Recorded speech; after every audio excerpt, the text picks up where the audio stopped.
Hey, welcome to Firescale Audiobooks. If you enjoy our audiobooks, please consider subscribing to the channel. Also, feel free to share your review in the comments section below. Kong Xiao finished wiping her small face and looked at her messy long hair. No matter how she looked at it, it didn't look good. Not only did her hair turn yellow, it was even split open. Kong Xiao spent a long time and finally smoothed out her hair. Then, Kong Xiao blinked her eyes, pursed her lips, picked up the scissors, and with a few cuts, the long hair that reached her waist turned into shoulder-length hair. Kong Xiao carefully trimmed it again. Then, she rolled up her sleeves and combed her hair into a bun. The front of her bangs were all combed up, and there were a few short pieces of hair on both sides. She looked very lively. With her small face and big eyes that could capture souls, she looked like a mischievous little sister next door. Kong Xiao was very satisfied and nodded. She felt that it was not bad.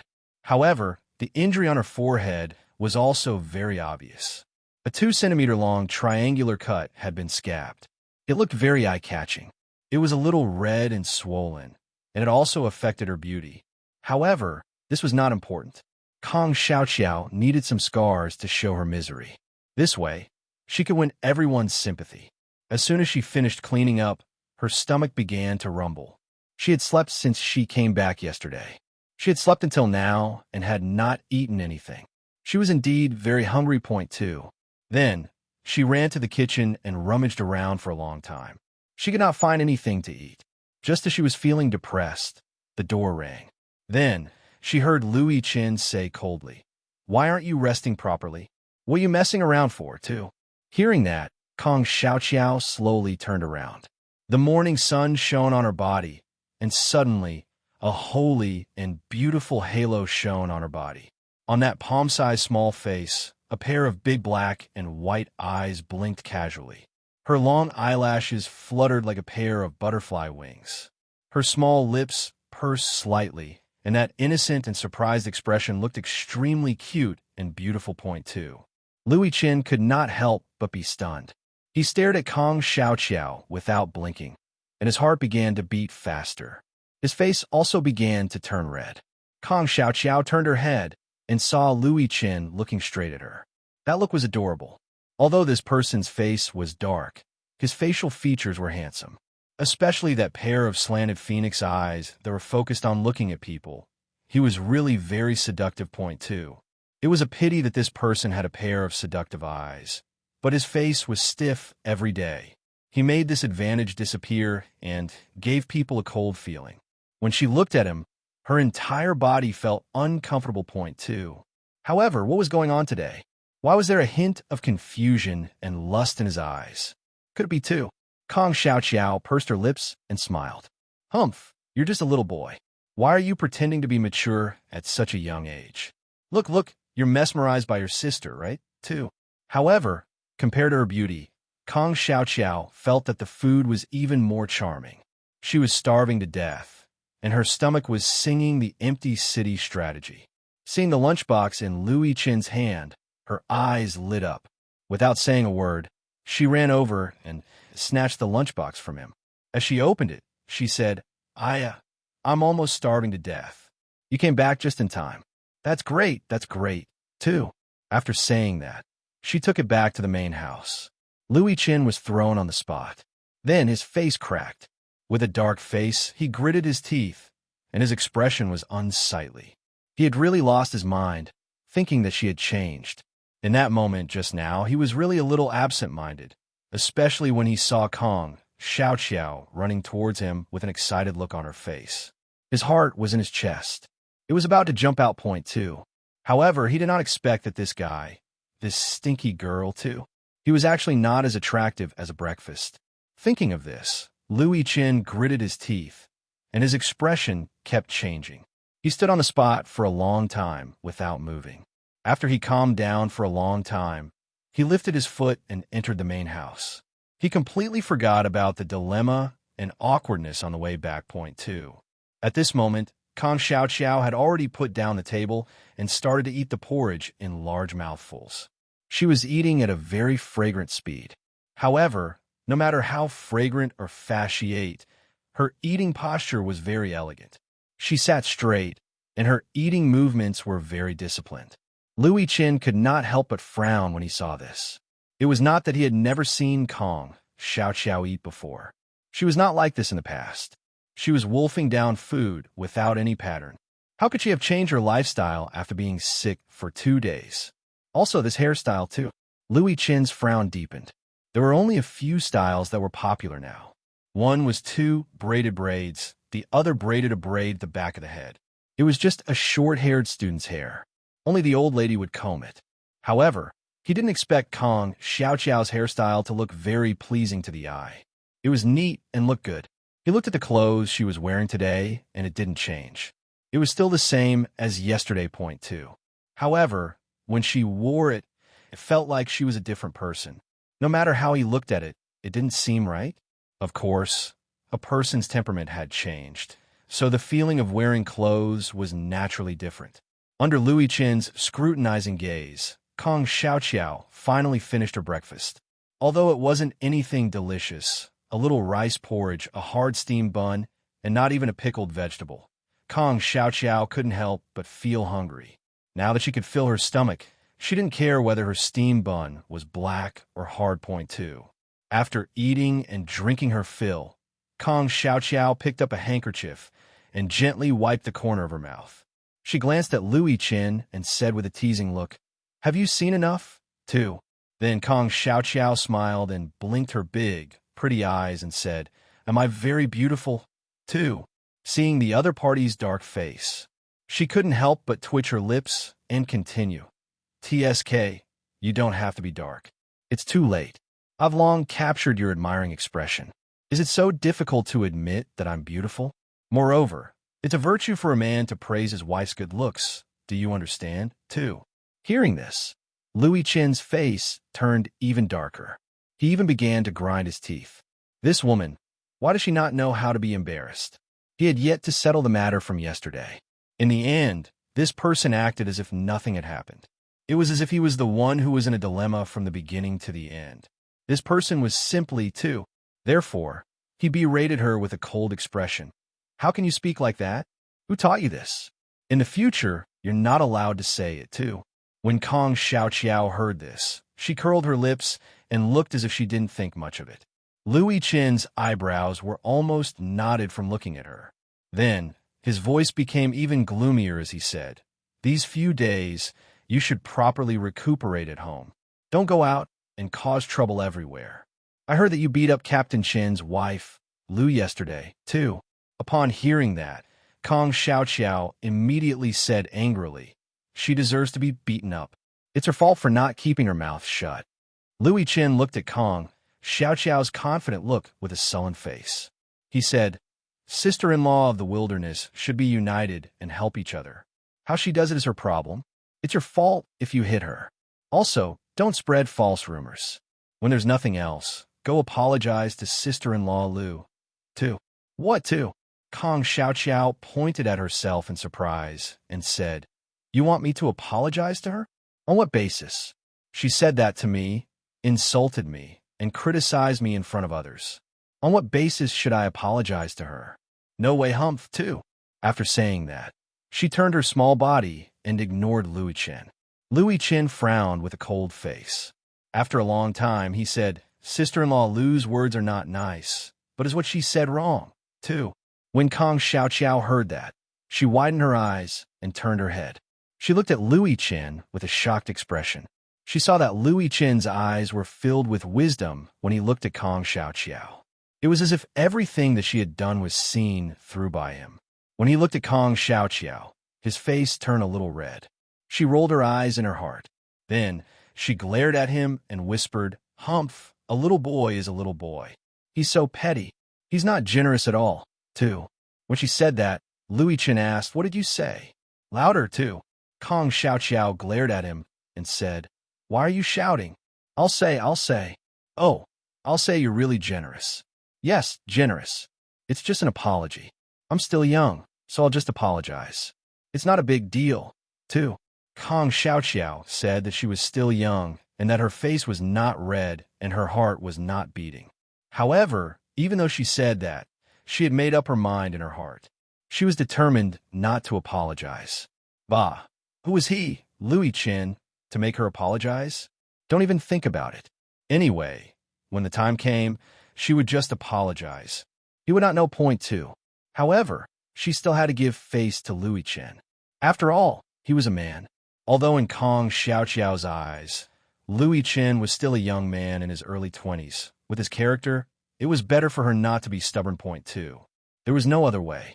Kong Xiaoqiao was a typical example of taking advantage of others' shortcomings. Because she did not have any money now, she still counted on Louis Chen for her lunch, so, too. When she thought of this, Kong Xiaoqiao could not help but feel resentful. She had really worked hard for many years.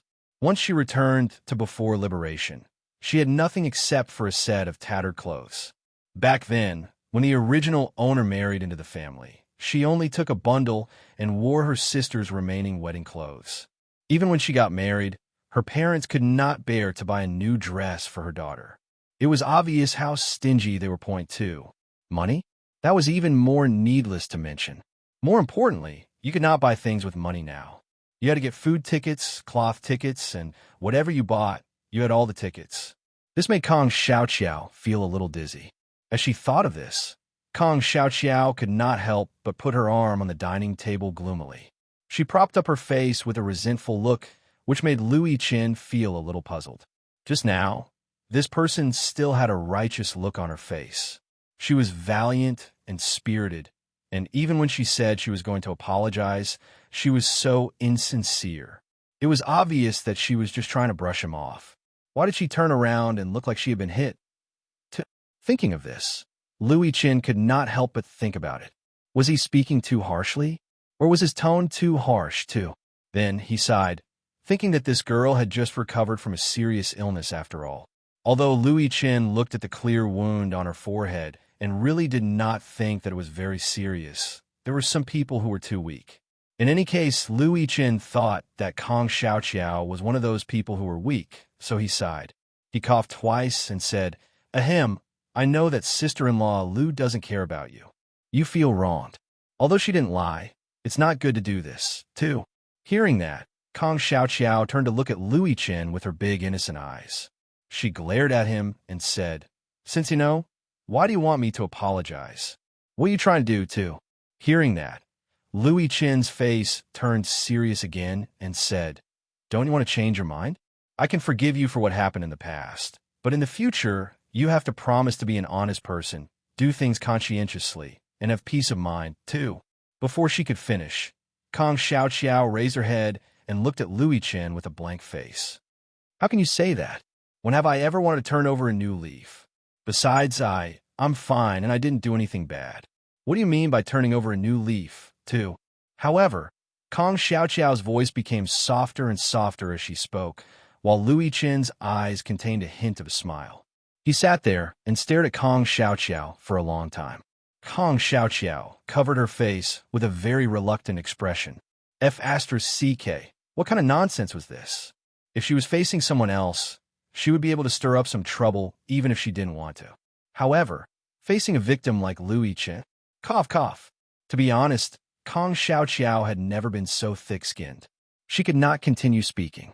Louis Chen looked at Kong Xiaoqiao, and the corner of his mouth could not help but curl up slightly. His tone became much more relaxed as he said, "Right now, everyone outside is talking about how much you can't control yourself and how difficult it is. On the contrary, you know very well what kind of good deeds you have done, too." When Kong Xiaoqiao heard this, she curled her lips and did not look at Louis Chen. Of course, Louis Chen was not like her. He continued, "I asked you to apologize to sister-in-law Lu for your own good. Forget it, you'll know later, too." After saying that, he stood up, put on his hat, and was about to leave. Kong Xiaoqiao looked at him and became anxious. She immediately turned her head and said, Hey, that wait, too." Louis Chen turned to look at her and said, "What else is there, too?" Kong Xiaoqiao blinked her eyes when she heard that. She revealed a beautiful smile and said, Are you coming back for lunch at noon, too?" Louis Chen frowned when he heard that. What was this girl thinking? It was rare for her to be able to have a quiet conversation without touching him. He was quite satisfied, But why did she turn around and look forward to his return? 2. Then he saw Kong Xiaoqiao's big smile. He could not help but twitch his lips and say, "I won't come home for lunch. Tonight, too." Before he could finish, Kong Xiaoqiao let out an ah, and her smile disappeared. Then, she became listless with a disappointed expression. Her expression changed quite quickly. Point 2. Louis Chen had never seen such a fickle person. 1 second, she was full of expectation, and the next second, too. Louis Chen felt that something was not right. How could this person change so quickly? Moreover, there was a big gap between before and after this person fell ill. In the past, other than being unreasonable and making a fool of herself, the two of them had never talked so easily before. Point 2. Every time they saw him, other than pestering him, the two of them had nothing in common to talk about. If they encountered the same thing today, the previous Kong Xiaoqiao would definitely not behave like this. She would definitely hold on to him and be unreasonable. He had to let her do as she thought. Logically speaking, Kong Xiaoqiao's identity should have been compromised when she plotted to marry him. In addition, he had never given her any expression, so she should have been afraid in her heart. However, even though she was clearly afraid, she still ignored it. That was why it gave Louis Chen a headache. And now, Kong Xiaoqiao was good. She was unreasonable, and she was too reasonable. If it wasn't for the fact that the two of them looked exactly the same, he would have thought that she had been replaced. Point 2. However, Louis Chen looked at Kong Xiaoqiao's disappointed look. He knew that she might have done it on purpose, but he still could not help but ask, "What's the matter?" 2. Louis Chen did not know what was wrong with him. After asking, he was a little nervous. Could this girl have some bad ideas again? And Kong Xiaoqiao had been waiting for Louis Chen's words. If he did not respond, how was she going to continue acting? 2. Thus, she looked at Louis Chen's pitiful look and said, "Well, we don't have any rice at home." 2. What 2? Louis Chen pretended that he didn't hear clearly. Since when did Kong Xiaoqiao start to care about whether there was rice at home? Louis Chen couldn't be blamed for being surprised. The truth was that Kong Xiaoqiao didn't know how to cook, or he had never seen her cook. The two of them had never cooked a meal since their wedding day. However, someone who never cooked actually cared about rice. How could this not surprise Louis Chen? 2. Kong Xiaoqiao looked at Louis Chen's expression and couldn't help but swallow her saliva. With a slightly depressed expression, she said, "We don't have any more rice at home." 2. Actually, Kong Xiaoqiao's meaning was simple. If there was no rice at home and you didn't come home at noon, then what would she eat? However, what Kong Xiaoqiao didn't expect was that such a smart person actually asked, "Where's our rice?" 2. Kong Xiaoqiao didn't spit out a mouthful of blood, which caused an internal injury. Then, she looked at Louis Chen with an awkward expression, cursing him from the beginning to the end in her heart. How did this sister know where the rice went? It was not this sister who sent it away. 2. However, when she thought about the whereabouts of the rice at home, Kong Xiaoqiao could not help but have a headache. Just now, she was only thinking about how to settle lunch, but she had completely forgotten about this matter. Now, she could only bite the bullet and say awkwardly that my mother came before. After that, there was nothing left. 2. To be honest, Kong Xiaoqiao already had nothing left to live for. The original owner's mother was not an ordinary person. The first time she visited her son-in-law's house, she had an unprecedented sweep. Almost everything that could be eaten had been plundered away. Even the original owner's pitiful living expenses were not left behind. Point 2. Louis Chen looked at Kong Xiaoqiao, who looked so embarrassed that she wished she could find a hole to hide in. After being stunned for a while, he did not ask any more questions. Then, he took out 30 yuan from his pocket and placed it on the table.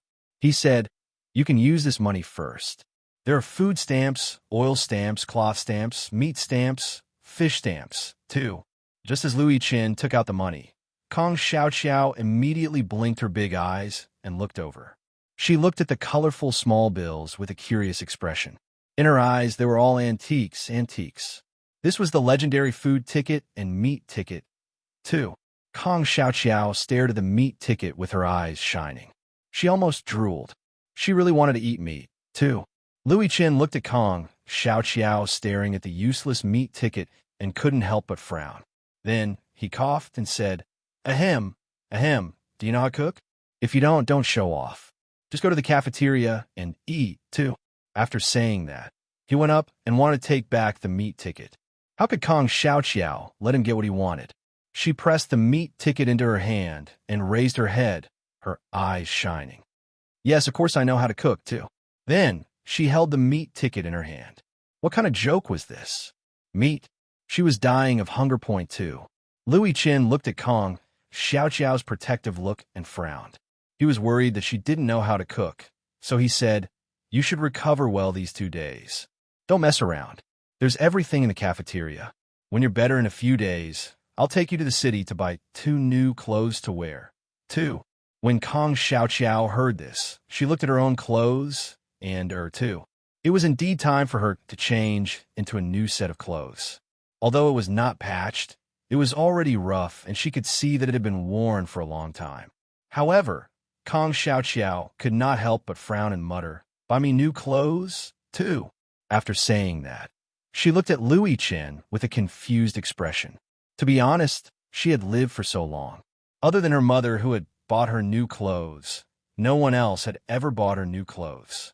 For so many years, she had been the only one who had gone through all kinds of hardships.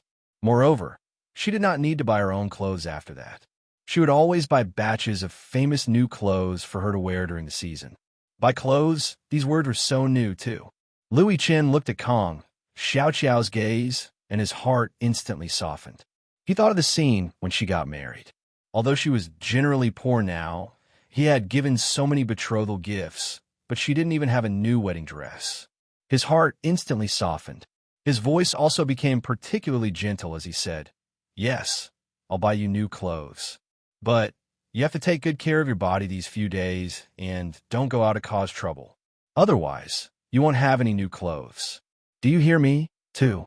After saying that, he looked at Kong Xiao and said, I'm going to the ministry. I'll be back tonight. If there's anything, you can call the ministry. 2. After saying that, he turned around and left. He didn't even wait for Kong Xiao to say anything to thank him.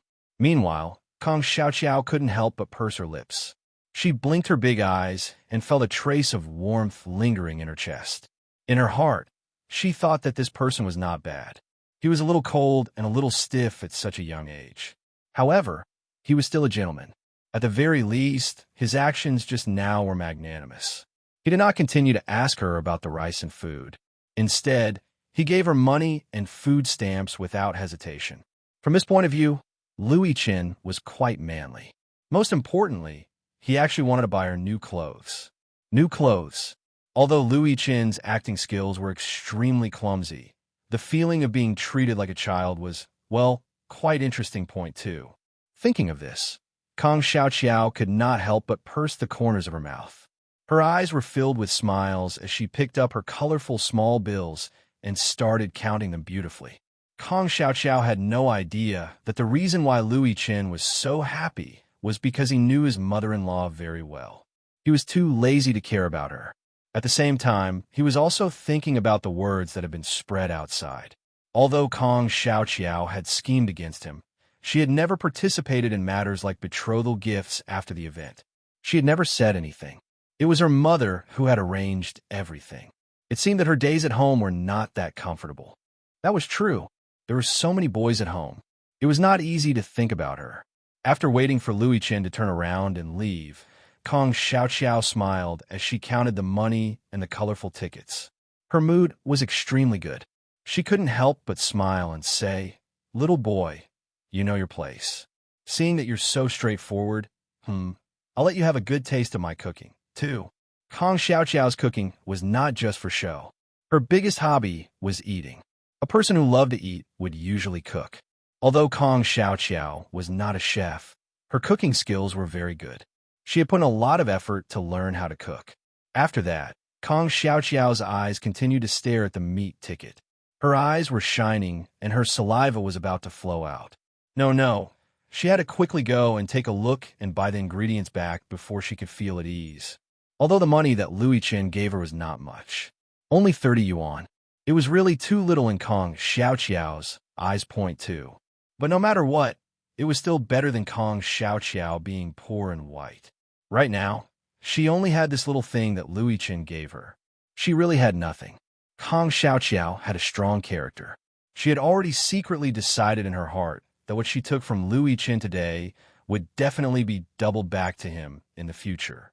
And for Louis Chen's favor today, she also accepted it. No matter what kind of role Louis Chen considered, whether it was because he felt that she was pitiful or because she was now his wife, he had the obligation to support her point too.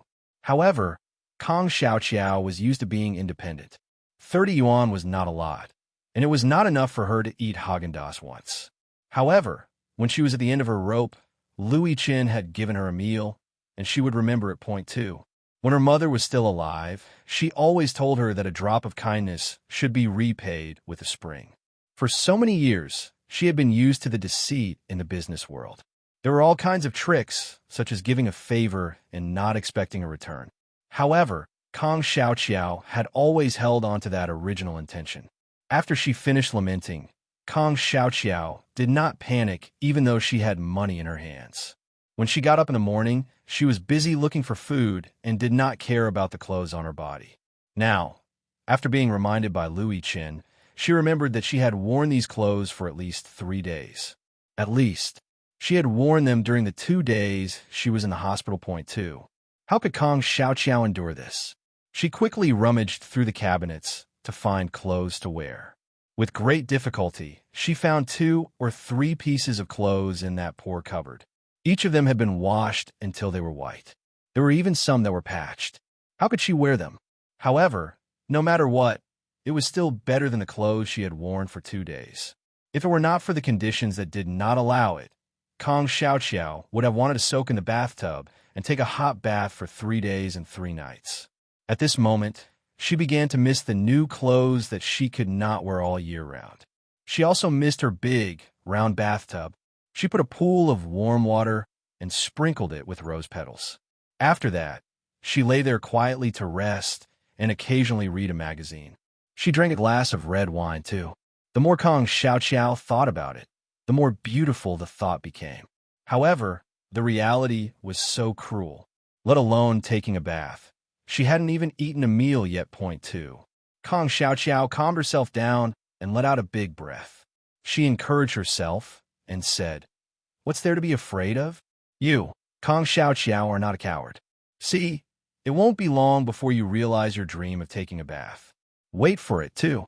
Kong Xiaoqiao encouraged herself and looked at the clothes in her hands. In the end, she chose a small shirt with broken flowers and a pair of black open-door pants. She washed her feet and changed into a pair of clean cloth shoes. She felt much better in an instant point, too. Although the clothes were not particularly clean, they were still considered washed, right? Yeah, who asked the host to have a good sister who cared for her younger sister. She had taken care of her from a young age and did not need her to work at all. If her sister had not gotten married in the past 6 months, she probably would not even wash a single piece of clothes. However, when she thought of the host's laundry deeds, Kong Xiaoqiao could not help but twitch the corner of her mouth. The reputation of being a prodigal had spread far and wide. How could one use a whole bar of soap to wash a single piece of clothes? But the original owner had done it. Otherwise, why would the clothes be so clean? Thinking of this, Kong Xiaoqiao's face could not help but sink. There were not many people who knew that the original owner had done this. Who would be so bored to stare at whose house to wash clothes, too? There was only that person who often left. Other than Zhao Xiaolan, there was probably no one else. Thinking of this, Kong Xiaoqiao could not help but twitch her lips. The original owner was really stupid. Why did she think that Zhao Xiaolan was a good person? TSK. She really could not understand point two. However, there were many strange people in this world. Kong Xiaoqiao could not control it. Looking at herself in the mirror, who had dressed up, she happily took the huge sum of 30 yuan out of her house and went straight to the food stand in town because it sold meat. If she arrived late, there wouldn't be any left. However, as soon as she went out, she heard hysterical crying coming from Wang Xiuhua's house next door. The sound was as loud as a pig being slaughtered, and Kong Xiao Xiao couldn't help but slow down. Then she heard that person crying as she said, "Ooh, sister-in-law Wang, I don't want to live anymore. I don't want to live anymore, too. He, Chun Igua, hit people indiscriminately. Woo, look at my face and arms, woo, too." What was going on? Kong Xiao Xiao's eyes instantly lit up. She knew this voice. It was Lu Haiying who had fought with her yesterday. Why was she crying at sister-in-law Wang's house so early in the morning? Did she mean that she was beaten, too? Oh, this is interesting. Kong Xiao Xiao blinked her eyes and pursed her lips into a smile. She made up her mind to go and watch the show first. It was rare for her enemy to howl in pain. If she didn't go and take a look, how could she face this wonderful spring? Yeah, there was a villain in Kong Xiao Xiao's heart who despised her. If you have good faith, just say that you have good faith. What does it have to do with this wonderful spring? However, Kong Xiao Xiao completely ignored her. Like a cat that had stolen a fish, she walked briskly towards Wang Xiaohua's house. The closer she got, the more clearly she heard it. Lu Haiying was crying with snot and tears while Wang Xiaohua comforted her. "Aya, why are you talking back to him? What kind of person is Unit Shun? You have lived with him for so many years. Don't you know, too? Aren't all men the same? The more you argue with him, the more enthusiastic they become, too."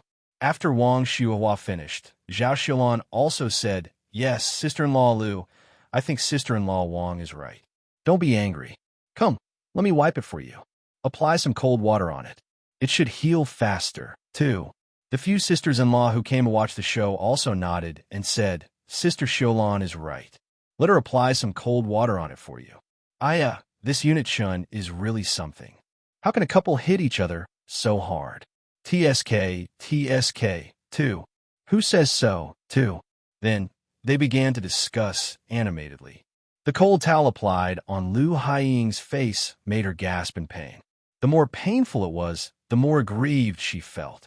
She was so angry that she couldn't help but complain loudly. "It's all that damn Kong Xiao Xiao's fault. Woo, it's all her fault. If my man didn't hear the rumors outside, why would he come back and find trouble with me? Woo." The cold towel applied on Lu Haiying's face made her gasp in pain. The more painful it was, the more aggrieved she felt. She was so angry that she couldn't help but complain loudly. "It's all that damn Kong Xiao Xiao's fault. Woo, it's all her fault. If my man didn't hear the rumors outside, why would he come back and find trouble with me? Woo, too. She's a woman who came up to me. Why is she so arrogant? I said she was wrong. Woo. She actually poured dirty water on me. I definitely won't let her off. I definitely won't let her off, too. Io, it hurts so much, too. Woo. The pain I suffer today is all because of her. If I see her again, I definitely won't let her have a good time. Io, be gentle, too." Zhao Xiaolan helped her wipe her face while feeling disdainful in her heart. This person was really not afraid of losing face. She still ran out after being injured like this, as if she was really afraid that others wouldn't know. She was kind enough to help her wipe her face, but she still despised it. Her heart was filled with annoyance, but her face did not show it at all. She continued to comfort her. "You have an injury on your face. If you touch it, won't it hurt? It will heal after a while, too." After saying this, she blinked her eyes and said, "However, sister-in-law Lu, let me advise you. It's better to keep things quiet. This matter is getting bigger and bigger. In the end, won't you be the one to suffer? Xiao Xiao is still young and has no filter. If you continue to take it seriously, you will be making a fool of yourself, too. Why do you have to make such a fuss with her? We are all living in the same family courtyard. If the leader finds out about this, it won't be good either. Your Captain Shun is still a practical person. When the time comes, you won't be the one who will suffer. So, you'd better calm down, too." Zhao Xiaolan advised her earnestly. The surrounding people also felt that what she said was reasonable, so they praised her for being sensible again. However, the more Lu Haiying heard, the angrier she got. She angrily pulled down the towel that had just been applied to her face and said with a huff, "What do you mean? Do you mean that Kong Xiao Xiao is justified in spreading rumors, too? Why should I tolerate her and let her go? I, Lu Haiying, am upright and straightforward. If I didn't do it, then I didn't do it. Why should she slander me? No, I can't take this, too." The more Lu Haiying acted like this, the more Zhao Xiaolan laughed in her heart. She didn't forget how Kong Xiaoqiao had scared her yesterday. At that time, she didn't think much about it and thought that Kong Xiaoqiao had just said it casually. However, she couldn't fall asleep at night no matter how hard she tried.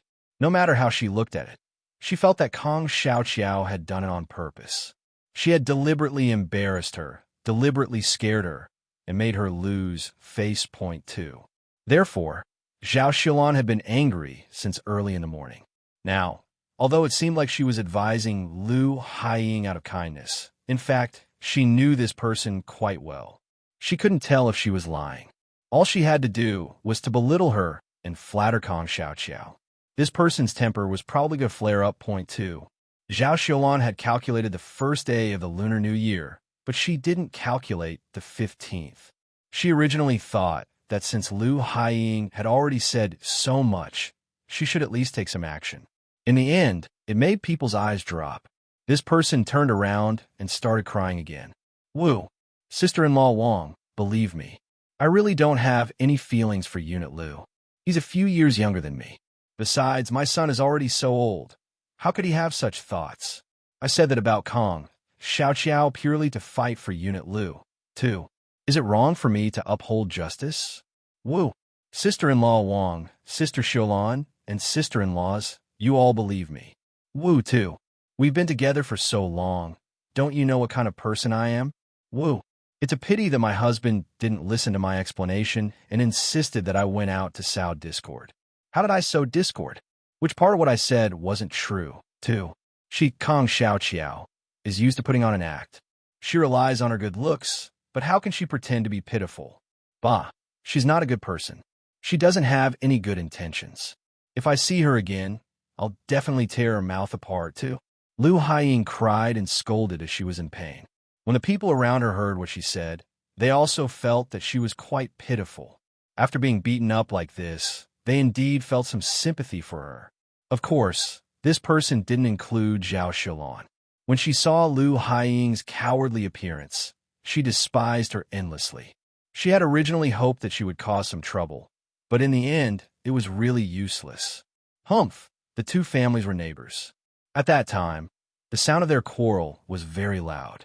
Zhao Xiaolan heard it clearly. At that time, Lu Haiying did not say that. Not only did she refuse to say it, she also said that Captain Chun had feelings for Kong Xiaoqiao. So he helped her? Otherwise, how could she be beaten up? 2. She deserved to be beaten up, but she thought so in her heart, but she could not say so in her mouth. Everyone spoke one after another, but no one advised Lu Haiying to resist or complain. If she was beaten up, she would be beaten up. What else could she do? This was how society was nowadays. It was said that women should hold up half the sky. However, the status of women was still very low and domestic violence was common. However, it wasn't called domestic violence now. These two couples lived together, and there was no one who didn't quarrel. If they fought, everyone would be used to it. It was just that Lu Haiying's family was more serious. Detachment Chin was also at fault, but this slap wouldn't make a sound. Just as Lu Haiying was spouting nonsense, a clear voice was suddenly heard. Sister-in-law Lu, were you talking about me just now? Whose mouth are you going to rip off, too? Kong Xiaoqiao was standing behind everyone. Her big black and white eyes seemed to be able to speak. They were bright and spirited, and she looked like a proud peacock. She raised her chin and looked at everyone with a faint smile point too. Although her clothes didn't change much, and she was still wearing the old clothes that had been washed until they were white, they were clean and refreshing from top to bottom. They also emitted the smell of soap. Although it didn't smell good, the soap had to be bought with money. The people in the family courtyard had long heard about how wasteful Kong Xiaoqiao was when she washed clothes. The main thing was that Kong Xiaoqiao had changed her hairstyle today. In addition to her temperament, she looked as if no one knew her. As soon as Kong Xiaoqiao said this, the people who were comforting Lu Haiying were all stunned. Even Lu Haiying herself was stunned. No one had expected Kong Xiaoqiao to appear at this moment. Everyone was stunned for a long time. Zhao Xiaolan had mixed feelings at this moment. She clenched her hands tightly. Kong Xiaoqiao was even more beautiful than before. More importantly, This person's ethereal temperament was like the stars supporting the moon wherever she stood. And she was just a supporting role. How could she be willing to do that, too? Similarly, she was the fastest to react. She quickly ran to Kong Xiaoqiao's side and pulled her anxiously. Sister Xiaoqiao, you heard wrong. Why would Sister Lu say you? It's just a joke. Don't take it seriously. Then, she whispered to Kong Xiaoqiao intimately. Sister Xiaoqiao, listen to sister-in-law. Let's go home first. Sister-in-law Lu is currently in a fit of anger. She got into a fight with Captain Chin yesterday, and now she's covered in injuries. It's quite pitiful. If you're here, how bad would it be if you guys get into a fight, too? Your body isn't too good either. You should also recuperate, right? 2. Zhao Xiaolan looked as if she was planning to do this for Kong Xiaoqiao.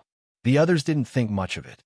Usually, the relationship between the two of them was good, so they followed Zhao Xiaolan's words and said, yes, Sister Xiaolan is right. Sister Xiaoqiao, let's go back, too. Yes, yes. Xiao Lu is in a fit of anger, and her body is full of injuries. If she makes a fuss, she will definitely be injured again. Xiaoqiao, it's better to go home and hide for a while. 2. Yes, yes, 2. Everyone was trying to persuade Kong Xiaoqiao. In any case, their intention was to let Kong Xiaoqiao go. When Lu Haiying, who was caught, saw the situation, she immediately became aggressive. She put her hands on her waist and shouted at Kong Xiaoqiao. Well, you still have the guts to come. I said so. So what, too? Also, tell me clearly, who cares about Unit Lu? If you can't make it clear today, don't even think about leaving this door, too. Lu Haiying's words were very aggressive. When Wang Xiuhua saw it, she immediately frowned and said, Okay, let's talk about it. You sit down first. Sit down, too. After Wang Xiuhua settled Lu Haiying, she frowned and said to Kong Xiaoqiao, Sister Kong, if you have anything to say, let's talk about it another day. You better go back first. Be good, too. She had Lu Haiying here, which was enough to cause a ruckus. Kong Xiaoqiao was not someone to be worried about. If she caused a ruckus, it would be another bad lawsuit point, too. Kong Xiaoqiao did not expect Wang Xiuhua to say so. Then, she looked at the people in the courtyard and blinked her eyes. They were all hoping that this sister would leave. Why should she leave? It was as if she had done something shameful. This sister was here to watch the show, but she refused to leave point, too. Therefore, she said with a worried face, Sister-in-law Wang, actually, I'm fine. I just finished breakfast. Mai-Chin saw that I was too weak, so he gave me money and meat tickets. He asked me to buy more to replenish my body. In the end, I heard sister-in-law Lu crying in your courtyard as soon as I went out, too. I didn't want to come over now, but sister-in-law Lu's crying is really too miserable. Just now, I heard sister-in-law Xiaolan say that sister-in-law Lu got into a fight with Detachment Shun and was injured. This is a big deal. Where are the injuries? Is it serious, too? Kong Xiaoqiao looked over with a concerned look, but her actions and her words made Lu Haiying so angry that she fell on her back. Even if Lu Haiying was not smart at this moment, she was so angry that her face turned red and she said, Don't pretend to be hypocritical. Bah, you're just here to make a fool of me, aren't you, too? She had just been beaten up by her man yesterday. In the end, Kong Xiaoqiao was fine. Early in the morning, she said that Louis Chin gave her money to buy meat to eat and also to nourish her body. Was that meat cheap? They couldn't even eat a few stews in a year. Wasn't this adding salt to her wound, too? She even said that she was here to care about her. She even asked if her injury was serious. This damn Kong Xiaoqiao. Lu Haiying wanted to strangle her to death. Lu Haiying could even understand, not to mention Wang Xiuhua, Zhao Xiaolan, and the others. Kong Xiaoqiao's move could be said to be ruthless. She was literally rubbing salt on Lu Haiying's wound. Lu Haiying had just been beaten up by her own man, and she was already acting like a dog in front of him. Was this really okay?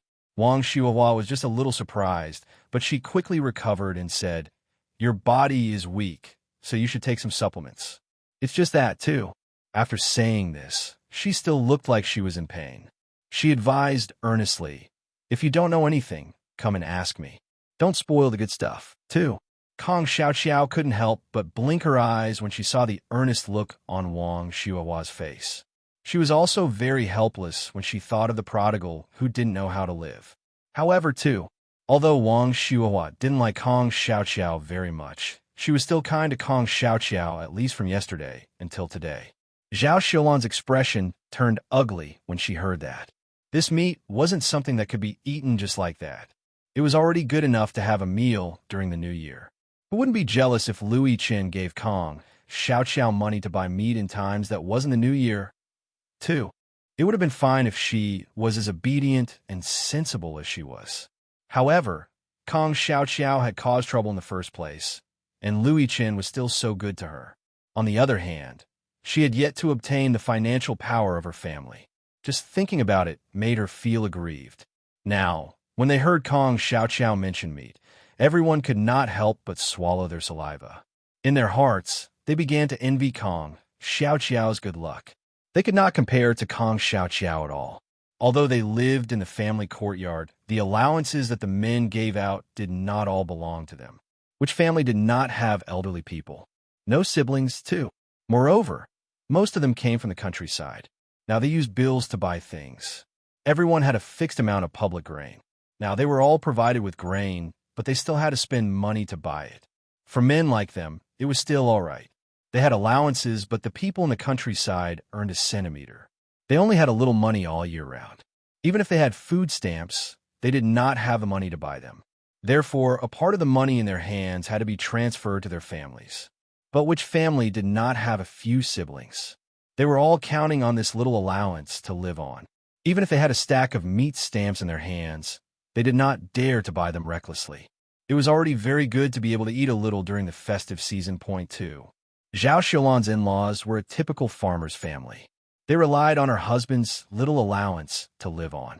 Therefore, she had been married for so long and had yet to obtain economic power. The money that her husband gave her was only for living expenses, and it had to be tight. She had to use it sparingly.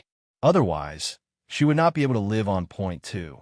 In fact, everyone was in a similar situation, and Kong Xiaoqiao had opened her mouth to buy meat to nourish her body.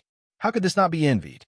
What was even more envied was that although everyone did not know the background of Unit Liu, they all knew Unit Liu was from the city, so there was no need for him to pay his allowance. Kong Xiaoqiao didn't know this at all. She was just buying meat to eat. When she saw Wang Shuohua's pained expression, it was as if she wanted to cut off her meat. However, no matter what, Wang Shuohua was doing it for her own good. Kong Xiaoqiao wasn't the kind of person who didn't know what was good for her. Thus, she smiled and said, "Sister-in-law Wang, if I didn't come to ask for your advice, I definitely wouldn't waste good things, too." After saying that, she smiled and said to Liu Haiying, who was gritting her teeth with a flushed face, "Sister-in-law Liu, I didn't come to see you make a fool of yourself. Yesterday, Mai Chen had already scolded me. Today, I deliberately came to apologize to you." 2. Apologize too. Everyone was stunned when they heard that, and Kong Xiaoqiao didn't care. She said with a smile, "Actually, I was too quick with my words yesterday. I was thinking that there isn't a woman in this world who goes around slandering another new wife and even praises the other man. I wish I could step on that new wife and make her dirty. If she didn't have feelings for that man, who would do that to a normal person? 2. Sisters-in-law, do you think there is such a person? 2. Everyone nodded and whispered. Liu Haiying's expression was very bad. How was she here to apologize?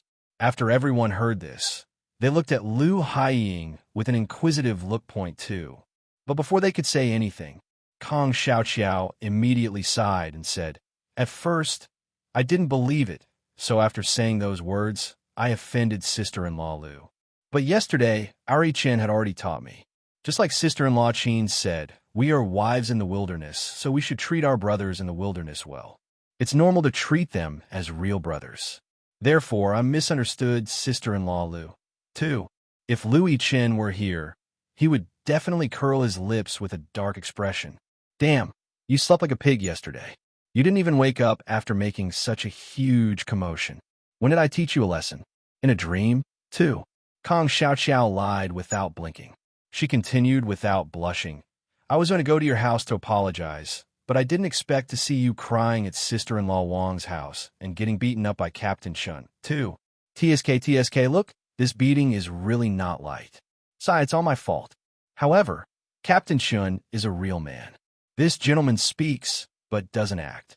How could he do it? Sister-in-law Lu, this face must be very painful, right? Two. Come, I'll help you apply it.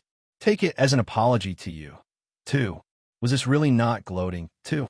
However, looking at Kong Xiaoqiao's pained expression, Zhao Xiaolan fell into a deep silence. Was this still the Kong Xiaoqiao from before? Kong Xiaoqiao didn't care about that. After saying that, she took a few steps forward and took the towel in Lu Haiying's hand.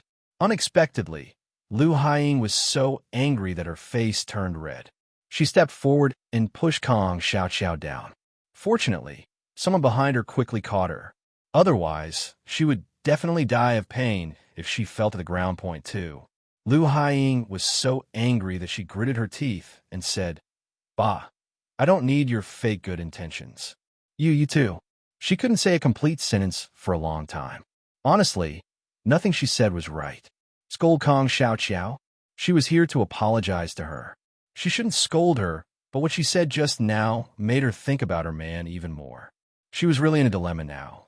She didn't even know what to do. Point two. The people around her didn't expect Kong Xiaoqiao to say this. She apologized, but at the same time, she blamed Lu Haiying. This was the first time they had seen Kong Xiaoqiao like this. At the same time, they knew what to do. She was really a little girl who didn't suffer any losses. Point two. Some smart people, such as Wang Xuehua, also sympathized with Lu Haiying. What was the use of being angry? Look, she didn't even have the power to argue back. Moreover, Kong Xiaoqiao's words were reasonable. Who would have the time to watch others live their lives? If she didn't have such evil intentions, why would she do this? 2.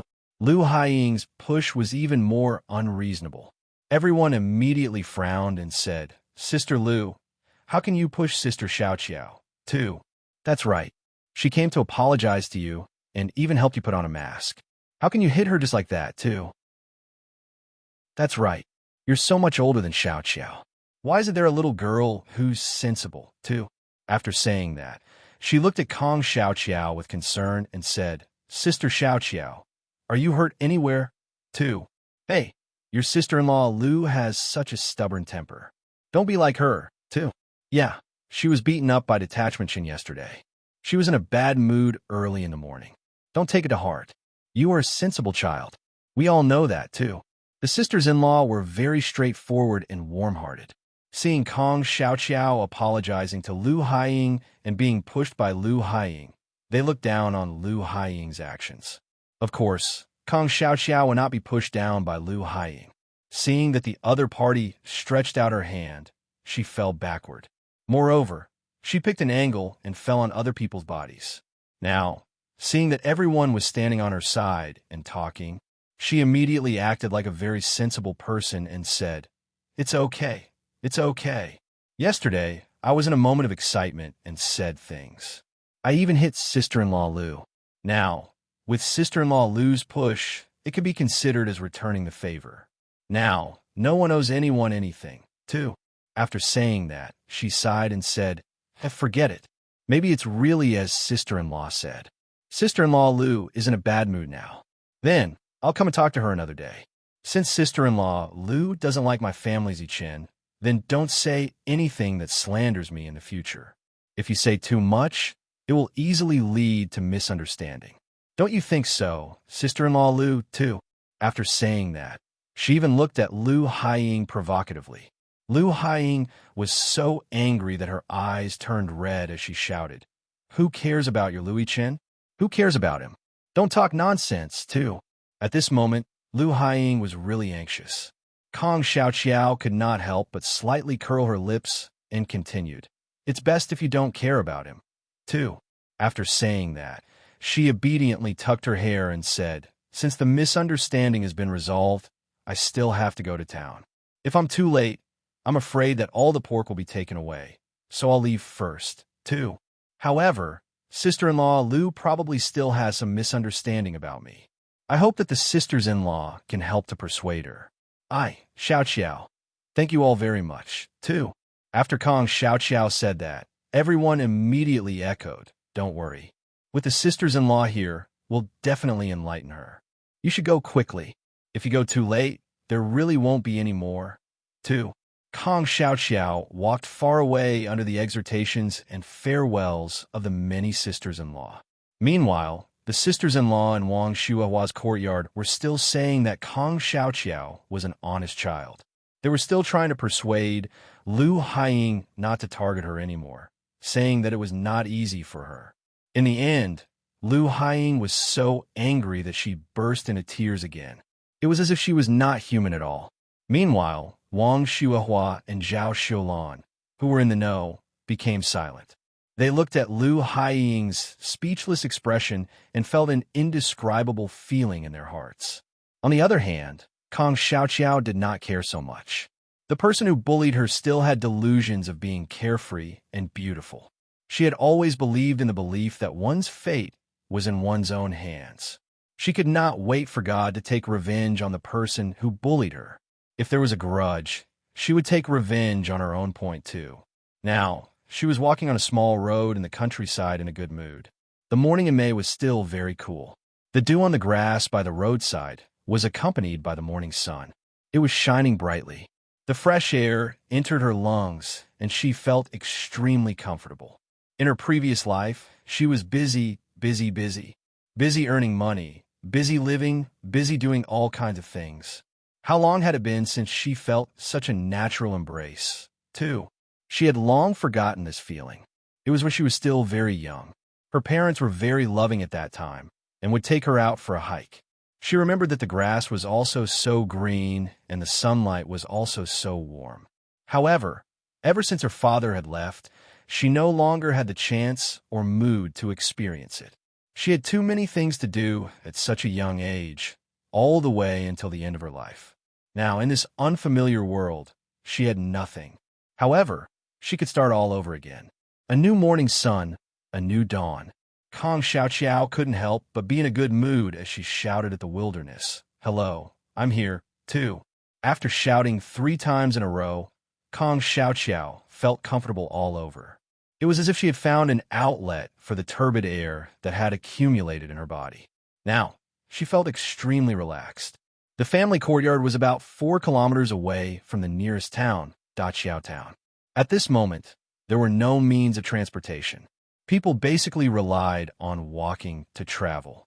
Occasionally, they would bump into a horse carriage or ox cart that was hurrying on the road.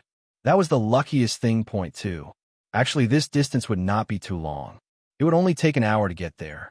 However, Kong Xiao's health was not good.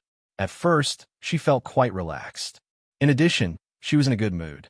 However, after half an hour, she began to sweat and did not bring any water. She couldn't stand it anymore, point 2. While Kong Xiao was sitting by the roadside to rest, she saw a cow cart slowly approaching from afar.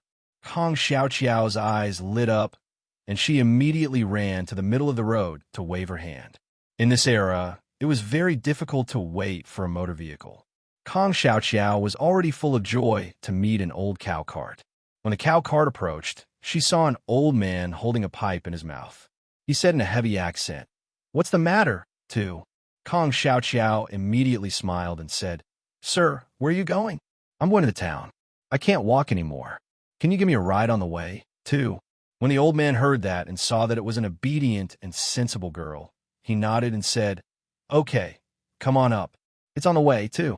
When Kong Xiao heard that, her eyes lit up and she said loudly, "Hey, thank you, sir, too." The ox cart was covered with hay and there was a plow rake on it. Kong Xiao was quite curious. She had never seen these tools before. So one could see a little girl with a bun sitting cross-legged on the ox cart covered with hay. She chatted happily with the old man, driving the ox cart, point 2. Kong Xiao was a very talkative person. As long as she wanted to please someone, it wouldn't be hard. Moreover, the old man was an authentic and simple farmer's family. It didn't take long for Kong Xiao to understand the situation at home, point 2. At this moment, she was happily hanging a stalk of hay and chatting while looking at the sky. At this moment, an off-road vehicle suddenly came from behind. One look, and it was obvious that it was used exclusively by the ministry. Kong Xiao didn't like this kind of vehicle at all. Not only did it not have much money, it was ugly and didn't have any sense of comfort. It couldn't be compared to her car, but it was rare to see one. The driver was none other than Kong Xiaoqiao's neighbor, Wang Shuahua's man, Feng Gang, an instructor Feng. His burly appearance filled up the driver's seat point too. From afar, he saw the girl on the ox cart. She was a little different from the usual girls, and her posture was very pleasant. Therefore, he pushed Louis Chen, who was sitting at the side, and said, "Hey, brother Lu, look, where did this girl come from? Why is she different from our local girl? Look at her satisfied expression and posture. I, old Feng, have seen countless people. Why have I never seen such a spiritual person?" 2. Louis Chen, who was sitting in the front passenger seat, had already seen it clearly. His face turned black, and he said in a bad temper, "Just drive your car. Why are you talking so much?" 2. It was not Louis Chen's fault for being unhappy. This stupid girl was too torturous. This morning, they had agreed for her to be obedient for a few days, but in the end, she turned a deaf ear to his words.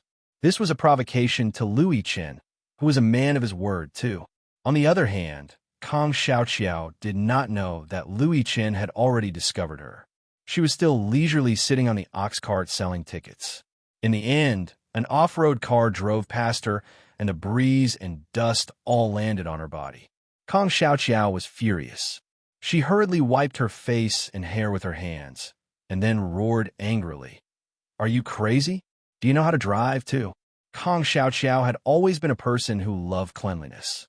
Now that she was covered in dust by this broken-down car, it would be strange if she could be happy. However, when the driver of the cart saw how angry this girl was, he said, forget it. That's the ministry's car. It's windy in the spring. You girls love cleanliness. However, there's nothing we can do about it.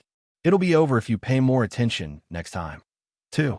When Kong Xiaoqiao heard this, she pouted angrily and said, so what if it's the ministry's car?" 2. Impolite 2. Kong Xiaoqiao did not tell the sir that she was also a family member of the ministry. However, she remembered this car. How could anyone who offended her be let off? 2.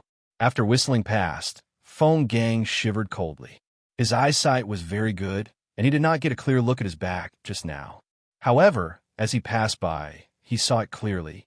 Moreover, from the rearview mirror, he also saw Kong Xiaoqiao's anger point too.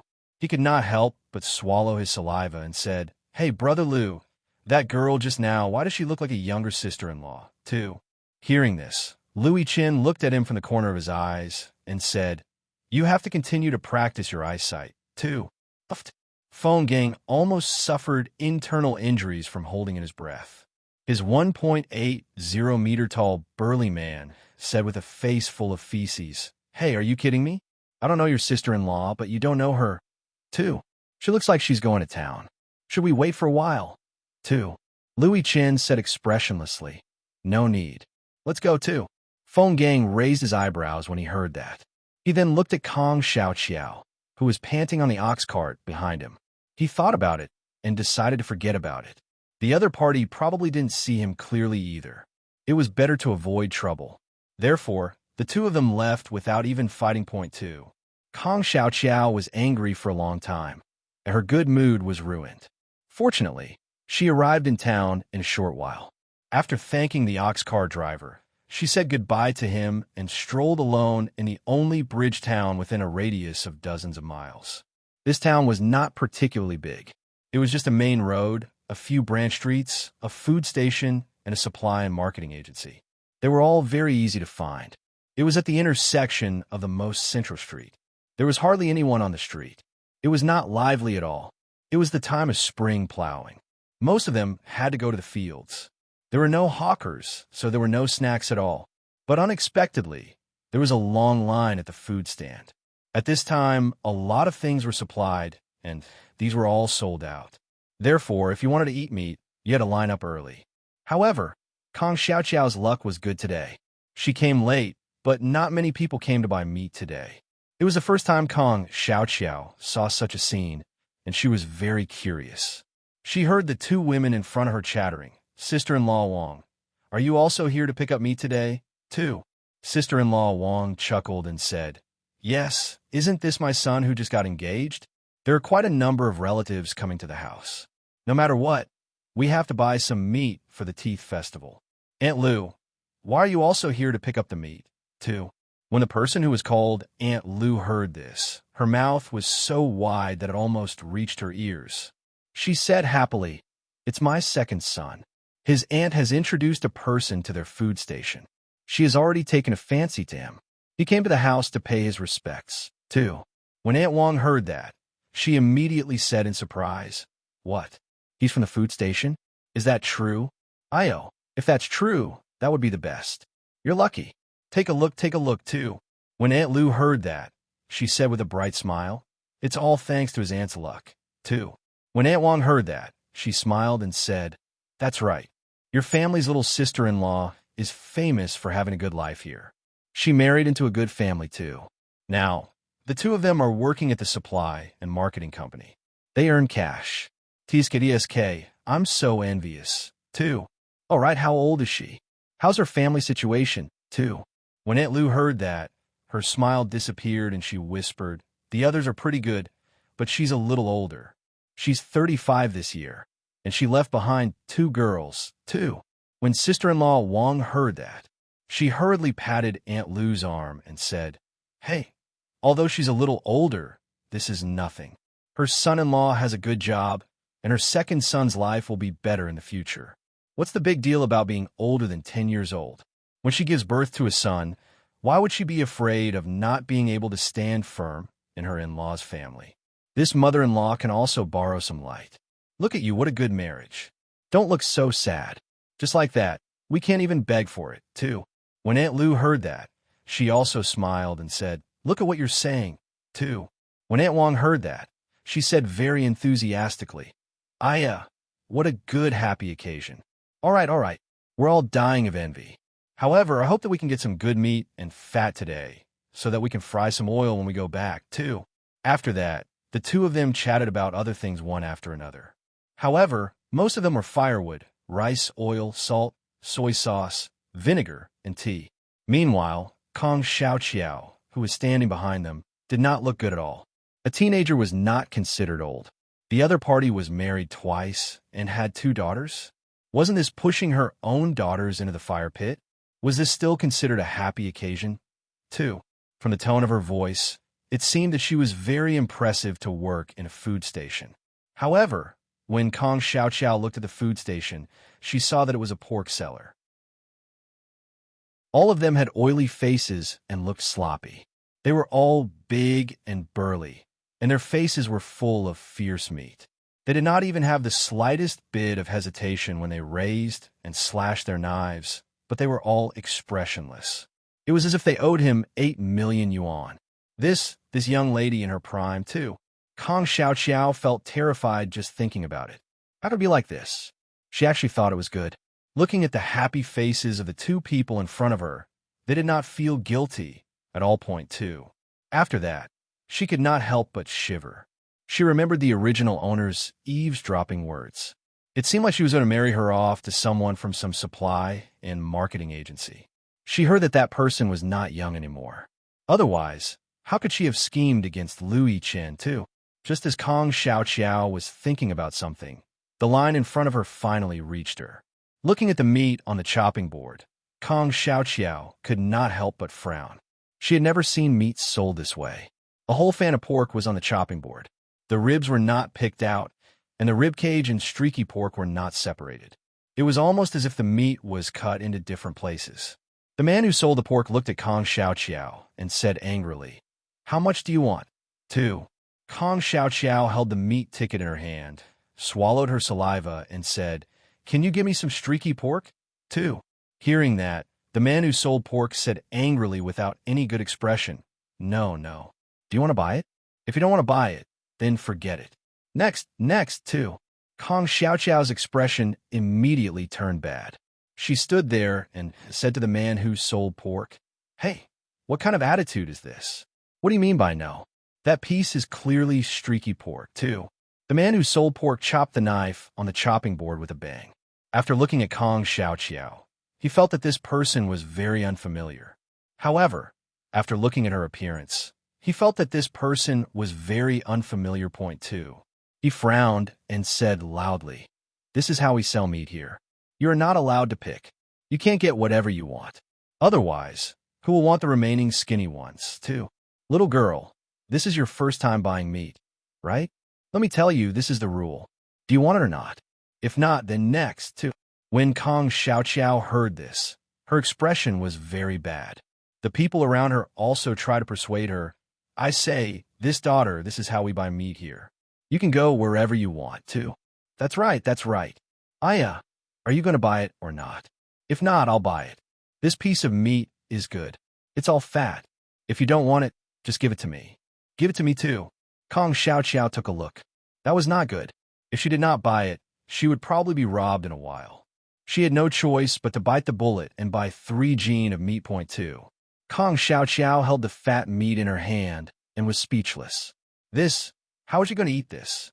Just as she was worried, a big sister-in-law came over with a timid look and called out in a low voice, "Sister, sister, too." Kong Xiaoqiao turned around and saw a woman dressed in very simple clothes with a green face calling out in a low voice. She could not help but ask in puzzlement, "Are you calling for me, too?" Hearing this, the sister-in-law nodded, feeling very embarrassed. She said with sweat all over her head, "Well, sister, I heard you just now. You want streaky pork, too?" Hearing this, Kong Xiaoqiao nodded and said, "Yes, I do want streaky pork, but that person didn't cut it, too." Before she could finish, the sister-in-law grabbed Kong Xiaoqiao.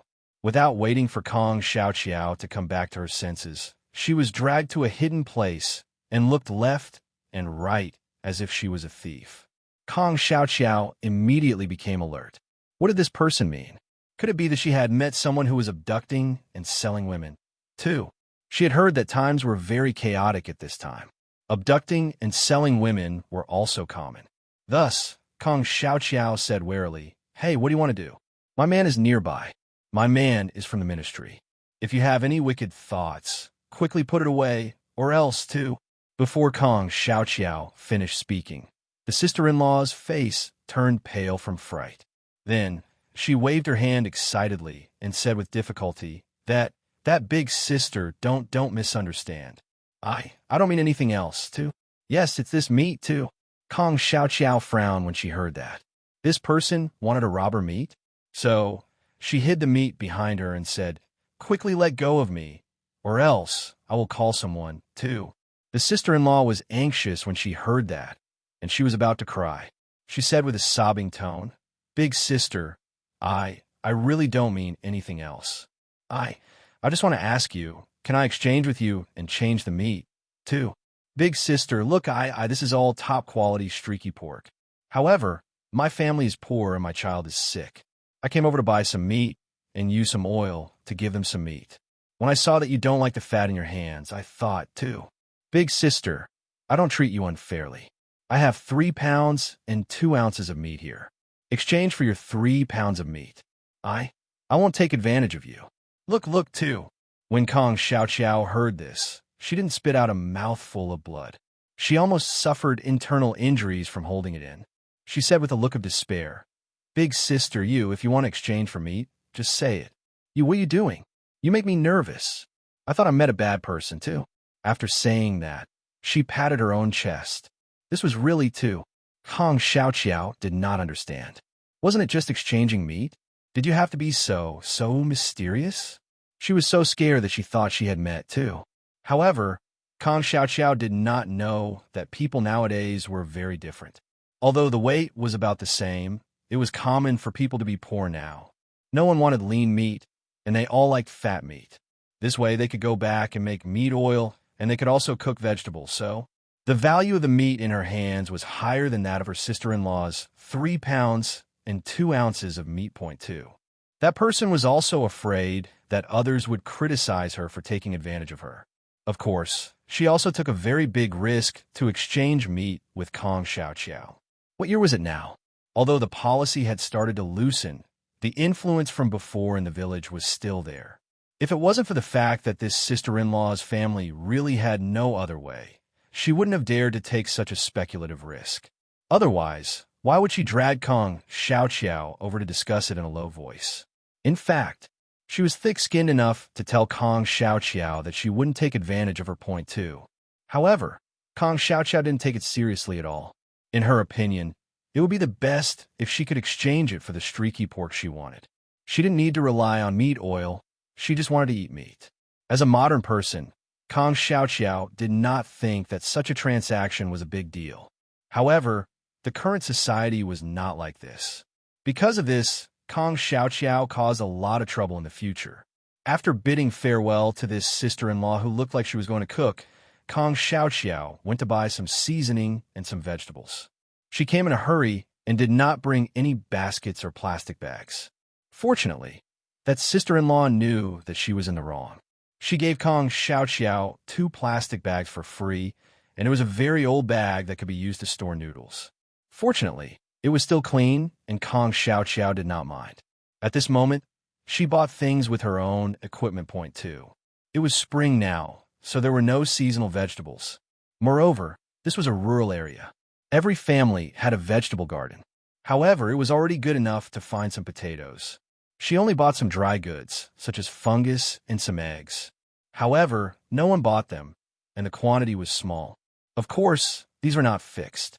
However, it was different when she arrived at the grain store. Everyone had a monthly supply of grain. They had a small notebook in their hands.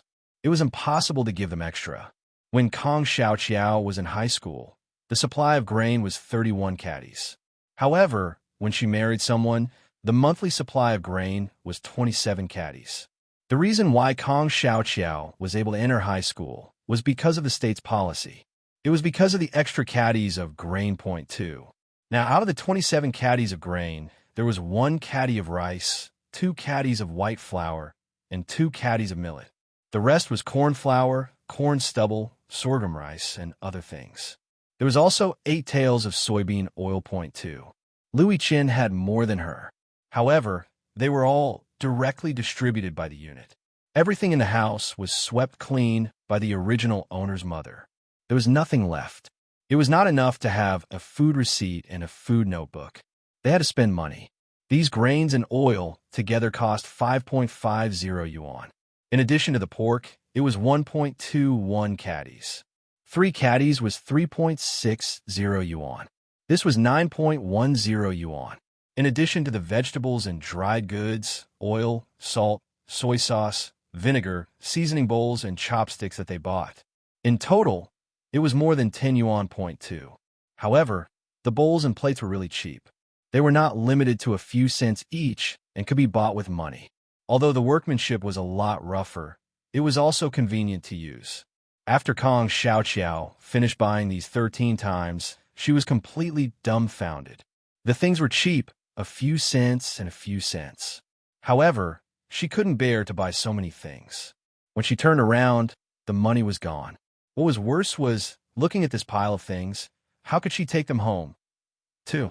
At this moment, Kong Xiaoqiao wanted to cry, but no tears came out. She had forgotten that there was no car at this moment. She had come here on foot. With her small body, how could she carry these things that weighed dozens of kilograms and carry such a long distance? Just as she was frowning, she suddenly noticed a car in front of her. Then, Kong Xiaoqiao felt that this car looked so familiar. At a glance, she saw the license plate number. Damn it, it was really easy to find these things. Kong Xiaoqiao took a lot of effort to carry the pile of things and walked toward the car with great difficulty. When she was in front of it, she put the things down. She knocked on the window of the passenger seat and looked angry. At this moment, Xia Zijuan was lazily leaning on the passenger seat and playing with the lighter in his hand. Suddenly, he was shocked by a knock on the window. Then, he saw a pair of big eyes through the window. She had big, clear black and white eyes, long eyelashes, and blinked like a small fan. She was a very spiritual girl point too. Of course, this girl would look even better in white. However, looking at her angry look, he could not help but frown. When had he ever provoked such a person? Could it be that she was here to strike up a conversation with him? 2. In this poor and remote place, it shouldn't be possible. However, when he thought of Zhao Yingying, he couldn't help but twitch his lips. Who said it wouldn't be possible, Che, too? Then, he slowly lowered the car window with a casual look. He even made a pose that he thought was very charming. He looked at Kong Xiaoqiao and said, "Miss, please show mercy. If you continue to knock like this, the glass will be shattered by you, too." Kong Xiaoqiao was knocking vigorously. Now that the car window was lowered, her eyes lit up. A lazy man was sitting in front of her. He was wearing a wilderness suit, didn't wear a hat, and had short hair. He had delicate features, especially those pair of peach blossom eyes. Point two. Xia Zijuan even winked at her. He was very seductive. His nose was high and his lips were thin. He looked like he had seduced many girls. He was very familiar with the way he winked. Point two. Seeing that Kong Xiaoqiao was mesmerized by his smile, Xia Zijuan could not help but show a disdainful look in his eyes. Then he said, "Miss, this is a special car for the ministry. If you stop my car on the street and smash my car window, you will have to too." Before Xia Zijuan finished speaking, Kong Xiaoqiao glared at him fiercely and then roared, "Is the ministry's private car so great? Can the ministry's private car be unreasonable, too?" After shouting these words, Kong Xiaoqiao did not have any intention of stopping. She continued to shout at Xia Zijuan, "What's wrong with you? As a wilderness man, can you have a little bit of wilderness mannerism? Don't you understand at least some manners, too? This is a dirt road in the countryside. Do you think you're arrogant just because you drive a public car? Do you not care about the lives of other villagers? Don't you know that once your car passes by, it will raise a pile of dust, too? You are the People's Liberation Army. Can you have some public morals? Are you protecting the people? Or are you harming the common people, too?" Bang, bang, bang. Kong Xiaoqiao came up with a barrage of attacks, and Xia Zijuan was completely stunned. He could not help but reach out to touch his forehead. F***CK, where did this shrew come from? 2. This brother had been in the martial arts world for so long, and the girls who saw him were either shy or timid, or they were trying to curry favor with him carefully. When did his charm drop, and someone actually shouted at him. 2. She actually shouted at him. Xia Zijuan's tsundere and small personality was like his tail had been stepped on. He put away his previous look and then looked at Kong Xiaoqiao seriously and said, "Well, miss, you stop for a moment. Stop for a moment, too." Xia Zijuan looked at the crowd of people who were watching the show. His scalp was a little numb. Kong Xiaoqiao's voice was not small. He could not stand it, even if they were wearing high hats. Point two. He felt depressed. Where did he offend this little ancestor? The first time he saw her, she was insulting him. Kong Xiaoqiao sneaked a glance at the surroundings. Seeing that there were many more people gathered, she closed her mouth and said with a displeased look, "What else do you have to say?" 2. Xia Zijuan almost spat out a mouthful of blood. Looking at Kong Xiaoqiao's condescending look, his expression was extremely ugly. After a long while, he said, "Miss, do we know each other? Did you get the wrong person?" "I too." Hearing that, Kong Xiaoqiao immediately raised her chin and said, "Impossible. I remember your license plate very well." "Humph, don't tell me that you just took this car today. Usually, the cars in your department are used by everyone. Who knows who it is, too? Can you find an excuse to find something new? You're such a big person. Do you dare to do something but don't dare to admit it? Are you a man, too?" After she said that, she looked down on him. The people around her also started to whisper among themselves. They were talking about their experiences. These people did not care about the feelings of the people around them. Once the car passed by, it was covered in dust. Kong Xiaoqiao was not the only one who suffered. However, most of the people in the farming family did not care about this. However, who asked them to meet a tough person like Kong Xiaoqiao, too? If she did not say anything, these honest people would not dare to find fault with the ministry's cars. However, with Kong Xiaoqiao taking the lead, everyone had a backbone and did not need to stand out. Naturally, they had to mutter a few words.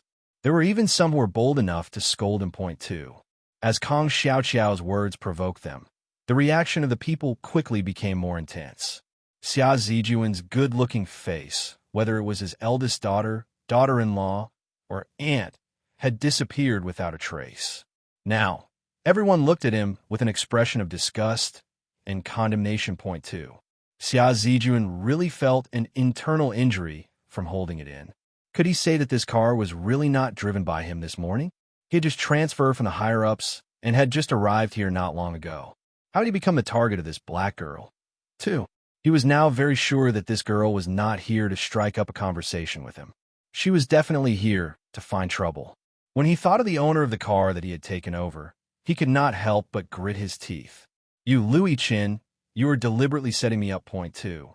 And a certain someone who was still in the meeting did not know that such a thing had happened. He could not help but sneeze twice. Who was scolding him? However, no matter how angry Xia Zijuan was, he had to resolve the matter in front of him. He could not just come over and be denounced by the commoners before he even took office. He was not afraid of others, but this black girl in front of him might be. Therefore, he swallowed his saliva and coughed twice. Then, he whispered to Kong Xiaoqiao, "Hey, you're almost done. Tell me, how can I get this matter over, too? Also, you really wronged me. I just came today, and I haven't reported to the ministry yet, too." Before she could finish, Kong Xiaoqiao was about to speak loudly, but Xia Zijuan grabbed Kong Xiaoqiao's sleeve, looking flustered and exasperated. He didn't dare to speak loudly. "I say, little ant, that's enough, too." Kong Xiaoqiao was the closest to the car, while the others were further away. Although they knew that he was speaking in a low voice, they didn't know what he was talking about. Kong Xiaoqiao looked at the flustered pretty boy in front of her and couldn't help but curl her lips. She looked at the hand that was grabbing her arm and glared at him. This man was a wild man. Hooey, this hand was actually so white, and his face was white and tender. It was really infuriating to compare people. Point 2. Kong Xiaoqiao would never admit that she was jealous. She was indeed angry at the beginning. Even now, she still felt uncomfortable because of the dust that covered her body. Point 2. When had she, Kong Xiaoqiao, ever suffered such cowardice? Yes, this era was different from the era she lived in. However, no matter what era she lived in, she, Kong Xiaoqiao, was not a person who would swallow her anger. She originally wanted to go back and find out who drove away that day. She wanted to go back and settle the score with someone. Now that they happened to bump into each other, she naturally did not have a good temper. Point 2. However, after saying a few words and seeing the person in person, Kong Xiaoqiao was almost certain that this person was not the two she saw in the morning. From a back view, they did not look alike. However, since she had already said it, she could only accept her mistake. Thus, she said with a look of disgust, "Let go. Men and women should not be intimate. Do you understand, too?" Xia Zijuan was a man of his word. At this moment, he was in a bad mood. Seeing Kong Xiaoqiao's look of disgust, he became even angrier. With his brother's looks, temperament, and family background, many people wanted to be dragged by this brother. This black girl actually despised him. What right did she have to despise him, too? Thus, the proud Xia Zijuan was unhappy. He used his usual smile and said softly, "Oh, sorry? Isn't this what you want?" To be honest, Xia Zijuan was really quite good-looking. Not only did this pretty boy add a lot of points to him, but his pair of peach blossom eyes had already charmed most girls. How could they have a mood to talk about anything else? They probably gave away their hearts right away. Point 2. However, Xia Zijuan was to blame for his bad luck. Kong Xiaoqiao had a natural prejudice against men. She was even more displeased with this kind of frivolous words from a good-for-nothing who specialized in seducing little girls. He was just a little boy, yet he still used a honey trap with her? TSK. Not to mention that she had seen countless people in her previous life. What kind of handsome guy had she not seen before? Just recently, Louis Chin was also more handsome than this guy. Okay. 2. Don't think that just because he had a pair of eyes that resembled Louis Chin's, she would think that he was beautiful. In front of this sister, he was still not qualified. Humph, this type of person was not even as cold as Louis Chin. Point 2. Therefore, after the other party finished speaking, Kong Xiaoqiao immediately pulled her hand back.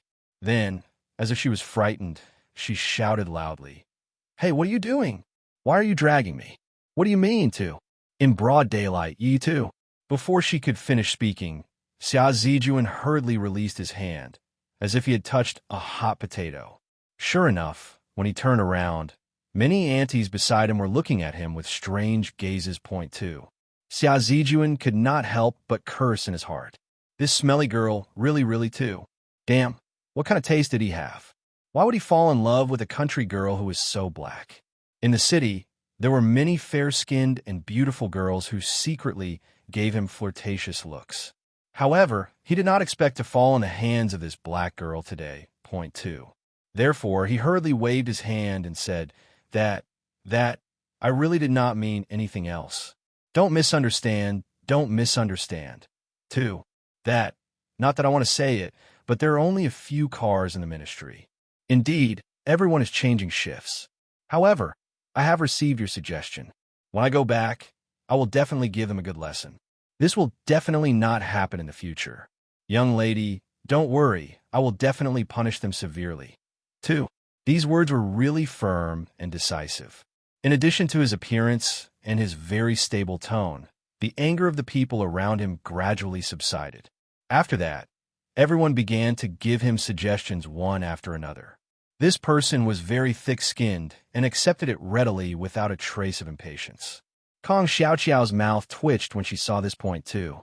However, Kong Xiaoqiao's goal had not been achieved yet. How could she let him muddle through like this? Therefore, Kong Xiaoqiao hurriedly took a step back, patted her sleeve, and said, "You say it nicely, but how can there be such a good thing in the world? Do you think that just saying a few soft words when you do something wrong is enough? Did I suffer for nothing today, too?" Xia Zijuan frowned when he heard this. What did this black girl mean? Was she trying to blackmail him? It didn't seem like it. Although this person wasn't dressed well, whether it was the way she spoke, her courage, or her bearing, it didn't seem like she was trying to blackmail someone. He could feel that Kong Xiaoqiao was really angry just now. So she really didn't hold back when she spoke to him. Point 2. At this moment, the most important thing was to shut the mouth of this black girl in front of him. In fact, it wasn't a big deal to just walk away. However, there were many people who were gossiping in all the villages. When the news spread back, he probably wouldn't be able to bear the consequences. Therefore, he narrowed his eyes and said, "Although I didn't drive the girl to eat dust today, this is after all the car of our department. How about 2? Xia Zijuan looked at the big and small bags beside Kong Xiaoqiao and said, "I don't know where you live. How about I send you back? As an apology to you?" 2. When Kong Xiaoqiao heard this, she was overjoyed. This was her original idea. However, she did not show it on her face and said, "What do you mean? Are you really so kind? Don't tell me you're thinking of leaving me halfway and then having me carry a few kilograms of stuff home? If that's the case, I might as well wait here for my Uncle Wang's ox cart. It's better to be a little later than being left on the road." 2. When Xia Zijuan heard this, he almost spat out a mouthful of blood. This smelly girl was quite narrow-minded. Although he really had this idea, he did not dare to do it since Kong Xiaoqiao was so powerful. It could be said that this girl's temper, if she could really find the ministry, then his reputation would be ruined. Point 2. Therefore, he hurriedly waved his hand and said, "How could it be? Don't worry, miss. You can't trust anyone if you can't trust this military uniform." 2. After saying that, he got out of the car and put Kong Xiaoqiao's things in the trunk in one go. Kong Xiaoqiao even showed a worried look and said, "Hey, be gentle. There are newly bought bowls and plates over there. If you break them, you'll have to pay for it, too." Then, she said reluctantly, "Forget it. Since your attitude is quite sincere, I won't argue with you this time. But you must pay attention to this matter in the future. There are no small matters in the affairs of the people. Serving the people is not only for big matters, but also small matters, too." After Kong Xiaoqiao lectured him, Xia Zijuan's face turned black and white. In the end, he finally invited this great aunt into the car. As soon as Xia Zijuan finished, a young soldier quickly ran over. He saluted and then shouted, reporting to Assistant Instructor Xia, "The things you wanted have been bought back, too." Xia Zijuan did not say a word. After receiving it, he looked at the young soldier and said, "You came back at the right time. All right, let's go, too." Seeing that Xia Zijuan did not seem to be tired of it, the young soldier looked at Kong Xiaoqiao, who was sitting in the back row. Without saying a word, he obediently got into the car and drove away. Once they left, there was no more excitement to watch. Everyone dispersed and went back to what they were supposed to do. On the contrary, It was Xia Zijuan who looked unhappy. He used his hand to touch his chin, looked at the back, and said, "Hey, where is your home? How do I get there?" Too. After saying that, Xia Zijuan waited for a long time, but Kong Xiaoqiao did not reply. He could not help but turn around and get angry. In the end, he saw Kong Xiaoqiao looking out of the window with a very conflicted expression. Xia Zijuan followed her line of sight and looked over. It was nothing, so he could not help but say in a bad tone, "Little black girl, where's your home? Can you reply? Weren't you quite powerful just now? Why did you become listless as soon as you got in the car?" 2. At this moment, Kong Xiaoqiao was feeling unhappy. The joy of victory from earlier had disappeared along with this scene. That's right, Kong Xiaoqiao accidentally saw the ant in front of her. There was a man and a woman by her side. The little girl was only 17 or 18 years old, and that man didn't look like he was 35 years old. He looked like that. People would believe him even if he said he was 40 years old. 2. What kind of black-hearted parents were they? They actually pushed their daughter into the fire pit. It would be weird if Kong Xiaoqiao was happy to see that. Now that she saw this playboy giving her a look, she was even more unhappy. Thus, she fiercely glared at Xia Zijuan and said, "Who are you calling a little black girl? Just you? Ha, there really is such a weirdo like you in the ministry. Are you sure you're here in our wilderness? No matter how I look at it, you're just a pretty boy." 2. When Xia Zijuan heard this, his face instantly turned black. He glared at Kong Xiaoqiao and said, "How can a black girl like you talk? You're so black, yet you won't let others talk? Hurry up and cut the crap. Where are you going to?" Kong Xiaoqiao hated it the most when others said she was a black girl. Moreover, seeing Xia Zijuan's fair little face made her even angrier. Why was a grown man so fair? Thus, she said unhappily, "Where are you going?" "I'm going there, too." When Xia Zijuan heard that, he looked at Kong Xiaoqiao with an angry expression and said, "Hey, you're not planning to blame me, are you?" 2. Kong Xiaoqiao also became angry when she saw Xia Zijuan's disdainful expression. F***CK. Ever since I came here, I've been constantly despised by others. That's enough. But no matter what, when did it become your spoiled brats turn to despise me? 2. Thinking back to that time, 2. Forget it. I don't want to think back to that time. This time, I've really returned to before liberation. What's the point of saying that? Thus, when she saw Xia Zijuan's expression, she became even more disdainful. She couldn't even be bothered to pay attention to him. And Xia Zijuan had never met a person who was more arrogant than him. Moreover, she was a country bumpkin girl, yet she actually ignored him and looked at him with disdain. This made his eldest young master's temper rise. All right, the two of them were really trump cards against trump cards. Narcissism met a more narcissistic person. Xia Zijuan's family background was top-notch. Otherwise, he wouldn't be able to develop his temper. And Kong Xiaoqiao had lived an even more arrogant life in her previous life, so she didn't take him seriously at all. 2. However, this was not the case for the eldest young master, Xia Zijuan, who had always been highly sought after. What was there for a country girl like you to be arrogant about? She actually didn't take a fancy to him. This young master didn't believe her. 2. Therefore, he gritted his teeth and turned around. He looked at Kong Xiaoqiao and said frivolously, "Hey, little black girl, do you have a fancy for Big Brother?" 2. If you have a fancy for Big Brother, just say it. Don't be embarrassed. Using such a method to attract Big Brother's attention, you can be considered to be the only one. Not bad, not bad. I originally thought that the people in the city were sufficiently scheming. I didn't expect that there were hidden dragons and crouching tigers in the countryside, too. You girl, although you're a little black, your looks are not bad. If it really doesn't work, I will force myself to do it, too." Before Xia Zijuan finished speaking, Kong Xiaoqiao coldly glanced at him and said with disdain, "Huh, with you? Forget it. Don't flatter yourself. I have no interest in you at all, too. Also, don't call me Black Girl. If you dare to randomly give people nicknames, believe it or not, I will soon let you know what it is like to be black, too." Then, she looked coldly at Xia Zijuan's pretty boy face. It was not that Kong Xiaoqiao was bragging. It took a process for a person to change from black to white. However, it was too easy to change a person from white to black. Point two. Kong Xiaoqiao was very good at this. She did not even look at what she used to do. Meanwhile, Xia Zijuan shivered from Kong Xiaoqiao's cold eyes. His heart could not help but thump. Where did this stinky girl come from? How could such a wild person be raised in such a poor and remote place?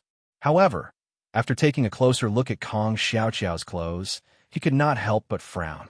With her coarse clothes and her rough and dark skin, which family would be willing to send their precious daughter here to suffer? 2. Thus, Xia Zijuan determined that this person was not the daughter of a big family, but a native girl.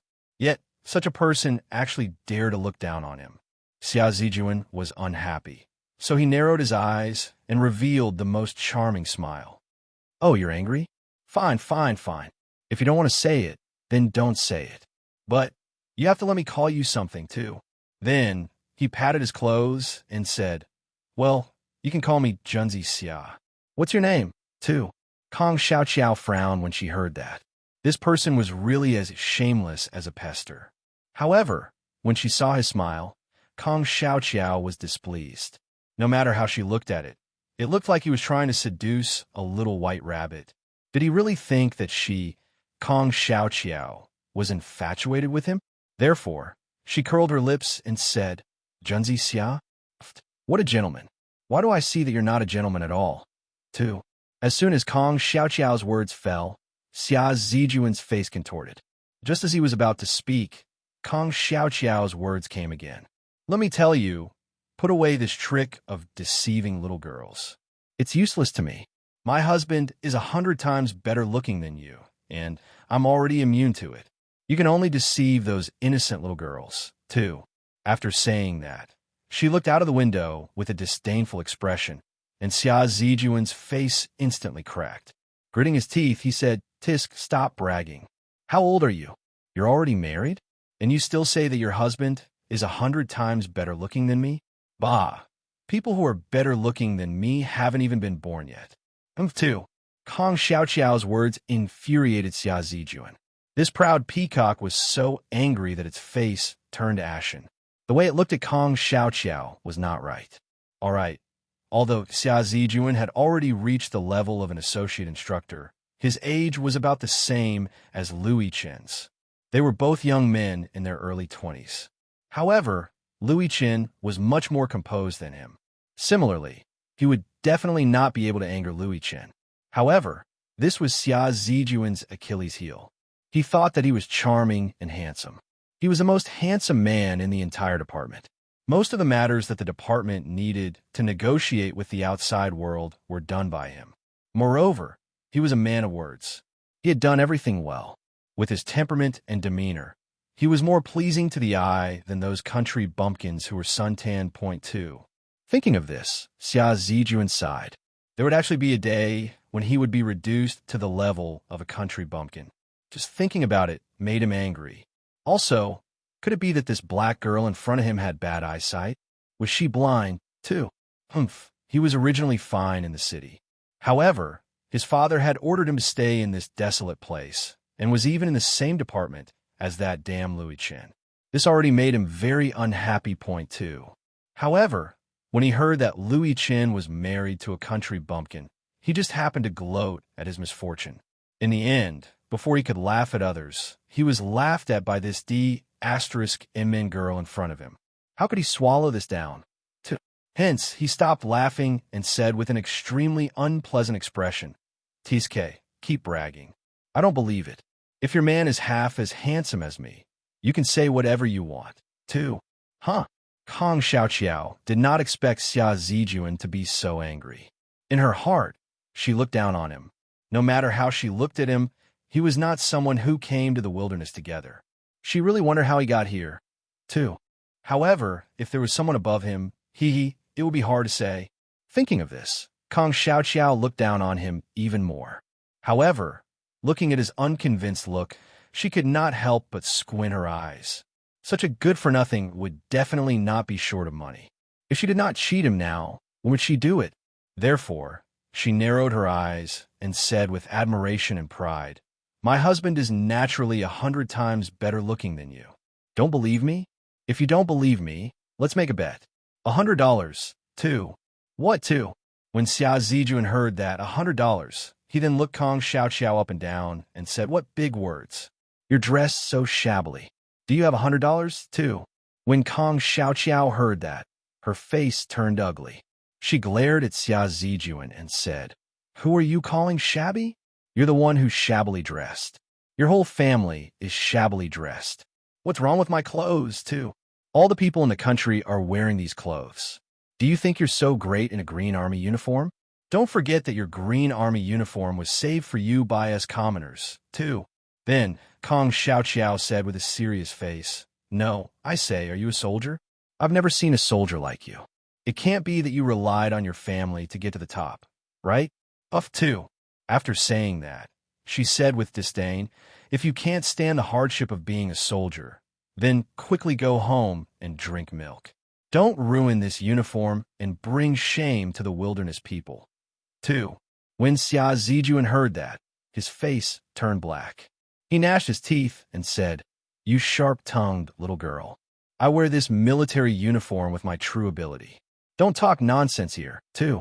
Kong Xiao pursed her lips and said, whether it's nonsense or not, you know very well in your heart. Why can't you bear to spend 100 yuan? If not, forget it if you don't have it. What are you talking about? Whatever I say is what I say. The skill of the mouth is really lacking in the hair on the mouth, so you can't do things well. 2. Xia Zijuan's face immediately turned red when he heard Kong Xiao's words. He roared, isn't it just 100 yuan? It's not a big deal. I agree, too. After saying that, he immediately added, then what if you're bragging? How do you calculate it? Compensate me with 100 yuan?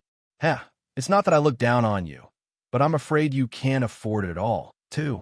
How about this?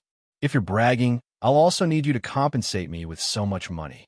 When the time comes, you could do my laundry, clean my room, and cook for me, too. After saying that, he happily flicked his sleeves as if he was being merciful. Xia Zijuan's move could be said to be ruthless. This little girl was washing clothes, cleaning the room, and cooking for a big man. If it was spread out, wouldn't she have a bad reputation? Wouldn't she be criticized to death, too? In addition, this person was not only good-looking, but also an officer.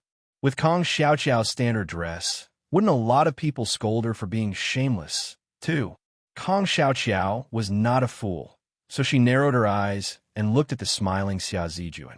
With a fake smile, she said, okay, then it's settled. Whoever cheats will be a grandson, too.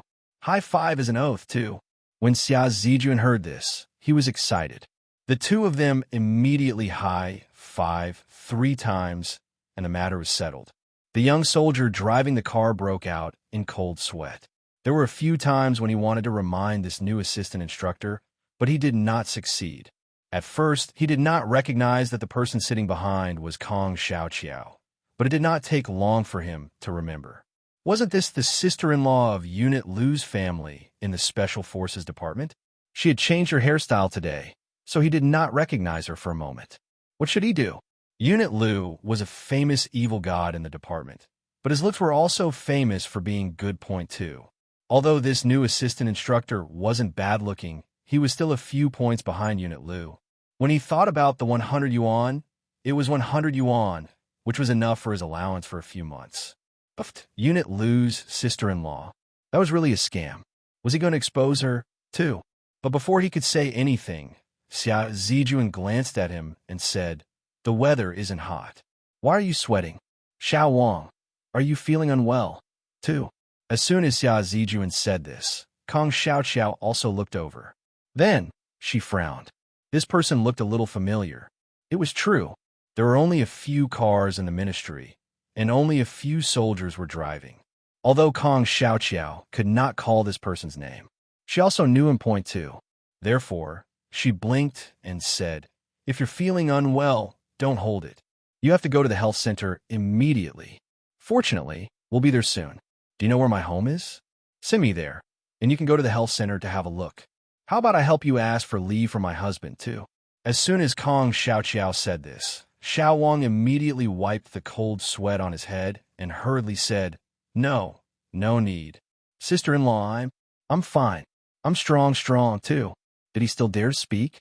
Although it was rumored that they were not on good terms with each other, they were still husband and wife. It was better for him to be a little quiet. A glance from Unit Lu could scare him to death. He did not dare to get involved in this muddy water point too. Xia Zijuan, who was at the side, heard the hint. Then, he turned to Kong Xiaoqiao with a dark face and said, Are you Wilderness sister-in-law, too? Hearing this, Kong Xiaoqiao blinked her eyes and looked at Xia Zijuan. What's wrong? Who said that I can't be the wife of the Wilderness? Didn't I tell you? I'm married, too. Why? Are you going back on your word now? TSK too. Xia Zijuan looked at Kong Xiaoqiao's disdainful look. He gritted his teeth and said, Humph. Who went back on his word? Whoever goes back on his word is the grandson. We agreed just now. You just wait to wash my clothes, cook, and clean up. Don't be lazy when the time comes, too. After saying that, Xia Zijuan turned his head away from Kong Xiaoqiao. However, he still felt a little uneasy. It couldn't be such a coincidence, right? Then, he immediately shook his head. How could it be such a coincidence? As long as it wasn't Louis Chin, he had never lost to anyone. With that group of black loaches in the department, who was he afraid of, too? However, he kept feeling that something wasn't right. He glanced sideways at Xiao Wang, who was driving, and Xiao Wang became even more nervous when Xia Zijuan looked at him. He was covered in cold sweat point too. Fortunately, they finally reached the end of the endurance. Not long after, they arrived at the family courtyard. Xiao Wang parked the car steadily at the entrance of Kong Xiaoqiao's courtyard. He even helped her carry the things into the house very diligently point too. Kong Xiaoqiao chuckled and said, Xiao Wang, it's been hard on you. Drink some water before you leave, too. Xiao Wang blushed and waved his hand embarrassedly, saying, No need, no need. Sister-in-law doesn't need to send me off, too. He helped her carry the things without even drinking water. Such a good child. Kong Xiaoqiao felt embarrassed. Therefore, she took out a few candies from her pocket and stuffed them into Xiao Wang's pocket, saying, Sister-in-law's house doesn't have any good things. I just bought some candies today. Take them back and eat them, too. After sending Xiao Wang off, Kong Xiaoqiao stood at the door and saw Xia Zijuan smiling in the car. Her eyes were bright, and she looked very happy. She had never thought that Louis Chin's beauty could bring her a fortune. No. She had to quickly cook something delicious. She had to properly reward Louis Chin and thank him at the same time. He was wise and divine. She was the intelligent one. Kong Xiaoqiao was in a good mood. Although she had not won the money yet, it was not a big deal to her. Although Kong Xiaoqiao did not have money now, she did not care about this. She just felt that this person was very annoying. In her previous life, Kong Xiaoqiao hated rich people like Xia Zijuan the most. So in this life, if she met someone like him who she could cheat, she would cheat him. If she could cheat him, it was her luck. If she could not cheat him, it was fine. Anyway, she had already taken his car to her house. Her goal had been achieved. It was not a lost point, too. Moreover, even if he didn't give her anything, it was nothing. Anyway, he would be the one who would lose face in the future. In the future, he would most likely take a detour when he saw her. Wasn't this what she was looking forward to? After all, she seemed to have scolded the wrong person today. In the future, if the truth came out, wouldn't she have to apologize? She, Kong Xiaoqiao, hated apologizing the most. To her, this person was just a passerby, and it was best if she didn't get along with him. Of course, it would be even better if he kept his promise and gave her 100 yuan. This was definitely extra money. In this era, it was possible to buy a lot of things. Kong Xiaoqiao was a big-hearted person, so she did not take this matter to heart. Seeing that it was almost noon, she had to hurry up. Therefore, Kong Xiaoqiao organized the things she bought one by one. She placed the rice noodles in a safe place. The kitchen was not big, so there was no space for the water tank, cupboard, and firewood. Kong Xiaoqiao placed the rice noodles in the northeast corner of the bedroom. She fetched water from the water tank and washed the things she had just bought. In addition to the bowls, chopsticks, and plates, Kong Xiao also bought a large curtain. It did not feel safe to sleep without a curtain at night. Although Kong Xiao had not done housework for many years, she had done it when she was young. At that time, her mother had a salary, but her family was not rich. Later on, her mother became sick and she began to make a living at a young age. Therefore, she was very familiar with these chores. Soon, the house was clean inside and outside. Even the clothes of the original owner were washed by Kong Xiao. After everything was done, it was time to cook. However, Kong Xiao looked at the big pot and started to worry. She had never used such a big pot since she was young. Not only did she not know how to use the big pot, she also did not have an electric cooker to cook rice. Kong Xiao thought about it and finally decided to cook rice. Therefore, Kong Xiao rolled up her sleeves and started to dig the rice. After washing it, she washed the big pot and poured the rice into the pot point too. When it was boiled, the rice had already bloomed. She took it out and placed it in the pot. After steaming it, it could be eaten. She learned this when she was young from a classmate who was relatively poor. At that time, because her mother had a salary, the family could still use the electric cooker, but not everyone could use it. For example, that classmate of hers. Thinking of that female classmate, Kong Xiao could not help but sigh. With such a strong character, in the end, she had no choice but to bow to reality. For the sake of her family, she was married to a non-human. What a pity, what a pity. However, at that time, Kong Xiao was only a duckweed. When she could not take care of herself, how could she have the ability to save her? When Kong Xiao had the ability, everything was irreparable. She could only watch her leave with a smile, as if she was relieved. That was Kong Xiao's greatest regret in her previous life. She was so helpless. At that time, Kong Xiao swore that she would never watch her friends and relatives die, but she was powerless. However, in the end, her father was still murdered. Although she took revenge, this incident made her understand that many things were beyond her control. However, even so, Kong Xiao felt that no matter the price and effort, she would never repeat the mistakes of her previous life in this life. People should be free and easy to live. After thinking about this, Kong Xiao took a deep breath. After finishing the work in her hands, she started the last step, lighting the fire. There were some soft materials at home, but they could not be lit no matter how hard she tried. She did not know why. Of course, she filled the stove to the brim, so it would be strange if it could be lit. However, Kong Xiao did not know about this. Although Kong Xiao's living environment was not very good when she was young, she also used gas at that time. The worst was a beehive stove. It was a small one and was used to stir-fry vegetables. However, Kong Xiao did not know how to use the big pot and bellows here too. After a long time of effort, Kong Xiao was still unable to light the fire. Her bad temper couldn't help but flare up. What was worse was that she was in a hurry. Kong Xiao had no choice but to throw away the things in her hands and run to the toilet. This toilet wasn't far from Kong Xiao's house. It was about 2 streets away, only a few hundred meters away. However, after getting to the toilet, Kong Xiao almost spat out her bile. The public toilet was really indescribable. It wasn't that Kong Xiao was delicate, nor did she not go to the public toilet when she was young. It was just that she had never been to such a disgusting toilet. Logically speaking, the people in the ministry were very well trained, and they all paid great attention to personal hygiene. However, most of the wives they married came from the countryside, and they didn't have any cultural education. In this era, as long as they could eat a full meal, it was the highest pursuit. Quality was really a luxury. Her originally good mood was instantly beaten into ashes point too. Kong Xiao trembled and puked until her legs trembled as she walked home. However, she didn't expect that another thing that caused her to be on fire was waiting for her. It was just a matter of bringing her trouble.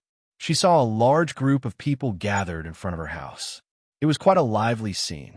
Everyone was shouting and shouting about something. Each of them was so busy that their feet did not touch the ground. They all looked anxious. When Kong Xiao saw this, she wanted to vomit 3 liters of blood. Who did she offend today, too? Why did she have to make things difficult for her? F***CK, didn't this sister just want to eat some meat? 2. Did God have to make things difficult for her? 2. However, no matter how much Kong Xiao Xiao resented, she had no choice but to use all her strength and run home desperately. She had no choice but to run. Didn't she see the thick smoke billowing? That was Kong Xiao Xiao's home. Everyone was helping to put out the fire. She was so unlucky. Who had she offended? Could it be that she had been chosen by a jinx? 2.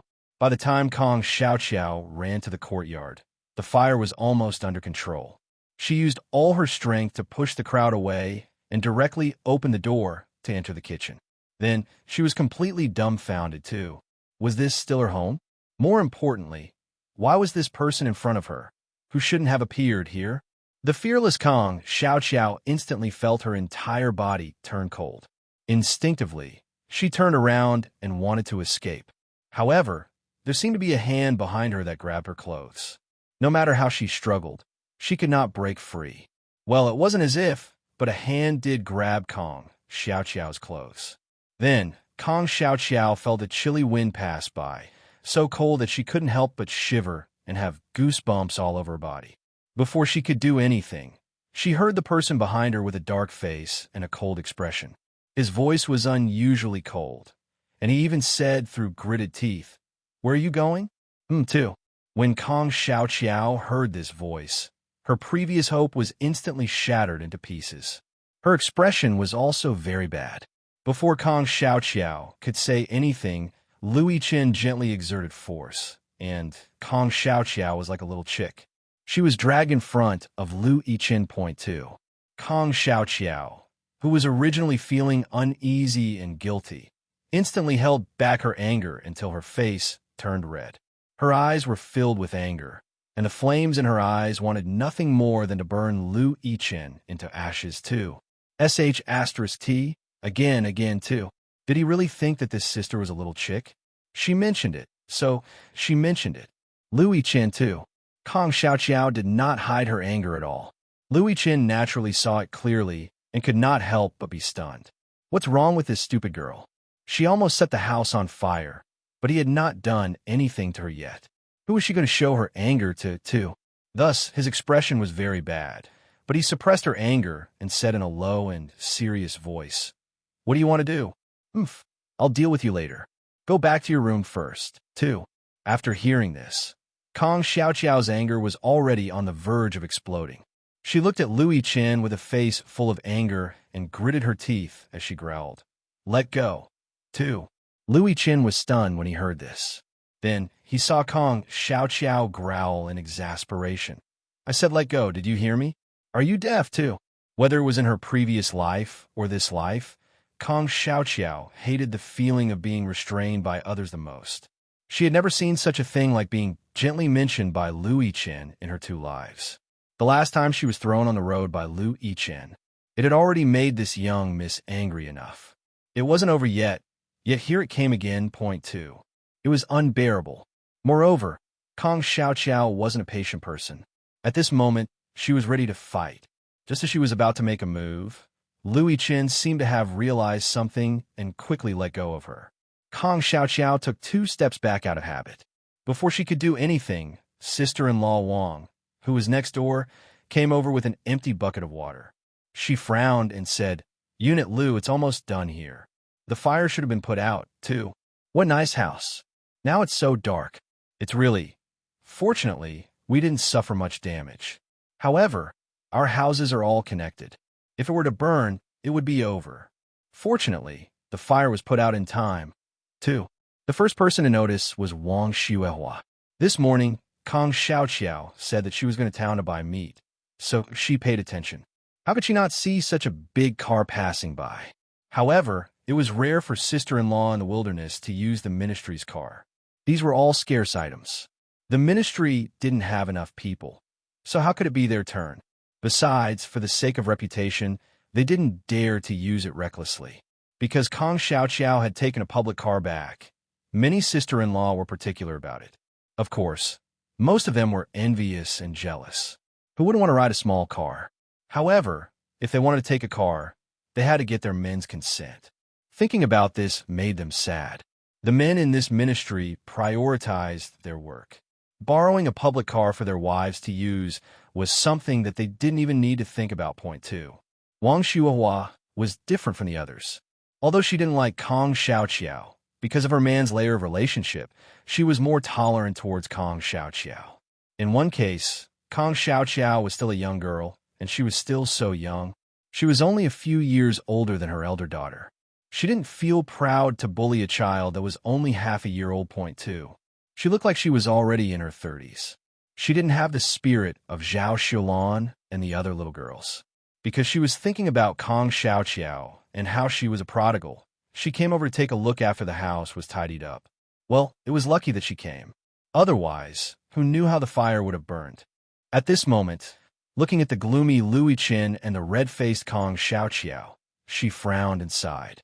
She said with disappointment, "Sister Xiaoqiao, I'm not talking about you as a sister-in-law. You have to watch the fire when you cook. This is common sense, you two." Before Wang Shuahua could finish, she heard a loud voice shouting, "Oh my God, are you trying to set fire to our entire house, too?" As soon as she said that, Lu Haiying came over with a big face. Her eyes were full of anger and malice. "Kong Xiaoqiao, who are you trying to make things difficult for? No matter who you make things difficult for, you shouldn't set fire to it, too. You want everyone to die with you? Why are you so vicious, too?" A few words raised the fire incident to a new level. As soon as she said this, Zhao Xiaolan immediately looked anxious and explained, "Sister Lu, what are you talking about? Why would Sister Xiaoqiao deliberately set the fire, too? You must be thinking too much. Sister Xiaoqiao doesn't even know how to set a fire at home, let alone cook. She definitely didn't do it on purpose. It must be an accident, too. This must be an accident. An accident? Isn't it Sister Xiaoqiao, too?" After saying that, she looked at Kong Xiaoqiao. Of course, Kong Xiaoqiao had to look at Louis Chin first. Zhao Xiaolan only took one look before she quickly looked away. However, Kong Xiaoqiao saw it clearly. Zhao Xiaolan's not-so-white face had long turned red. Meanwhile, Kong Xiaoqiao's stomach was filled with disdain. You Louis Chin, why are you so good-looking for no reason? Look. It stirred up ripples in her heart. Point two.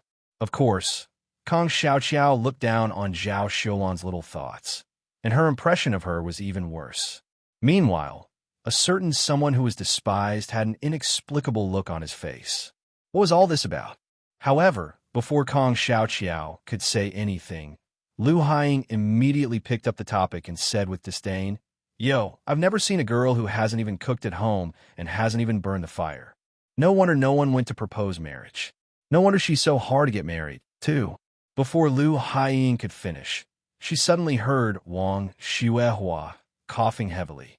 It meant that she was warning Lu Haiying to stop. How could she not know how she got beaten up? She didn't know what was going on, too. Of course, it was probably because Lu Haiying was in pain for being beaten up.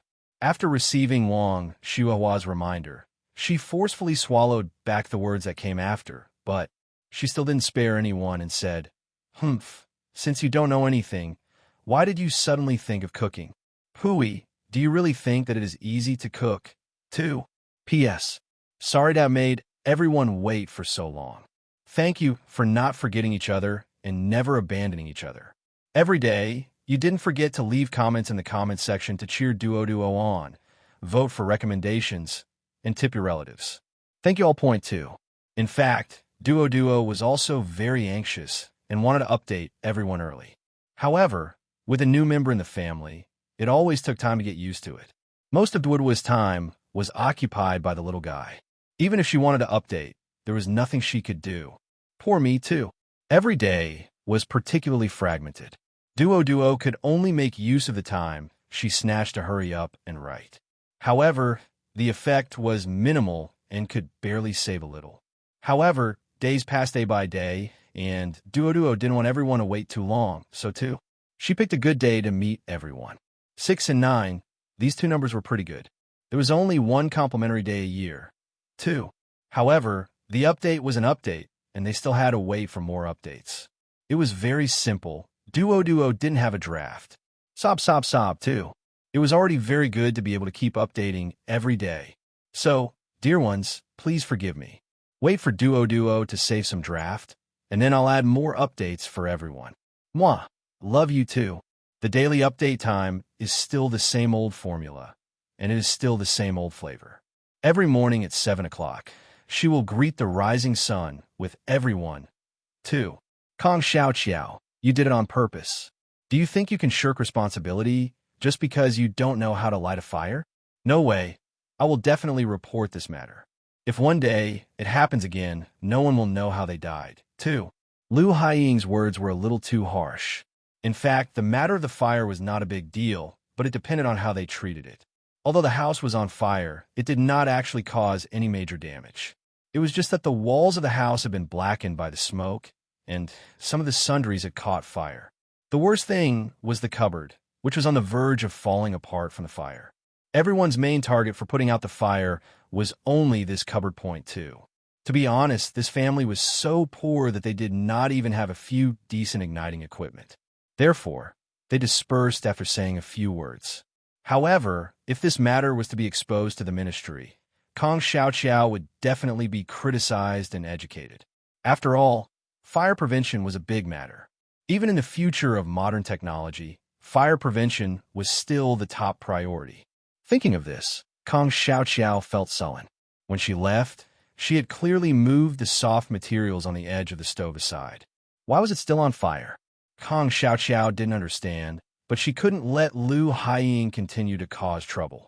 At this moment, there were already many people surrounding her. Some of them knew her, and some were seeing her for the first time. Some were gloating, and some had bright eyes and were excited to watch the show. There were also some who were cowering. Point 2. Kong Xiaoqiao was puzzled. Why were they cowering when they were here to put out the fire and watch the show? However, she did not care.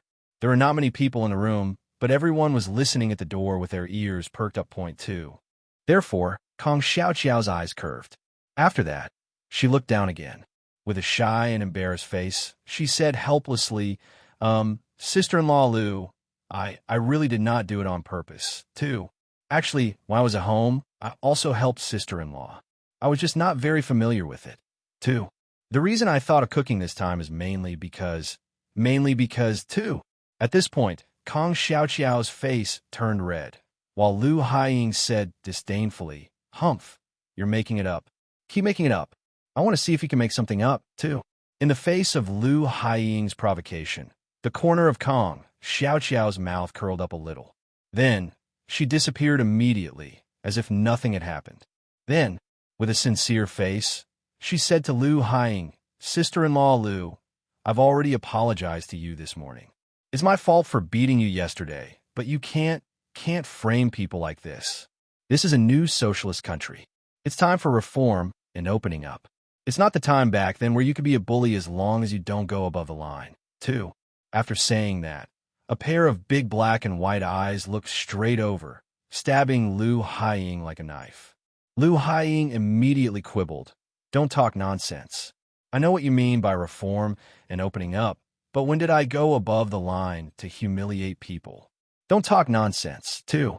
Hearing that, Kong Xiaoqiao looked at her indifferently.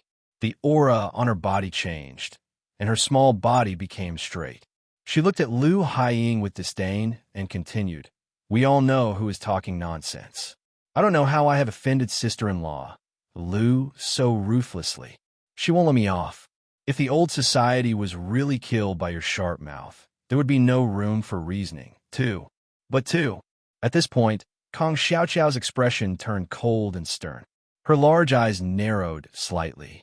She said coldly, But it's a new society now. Your previous methods of dealing with people are no longer effective.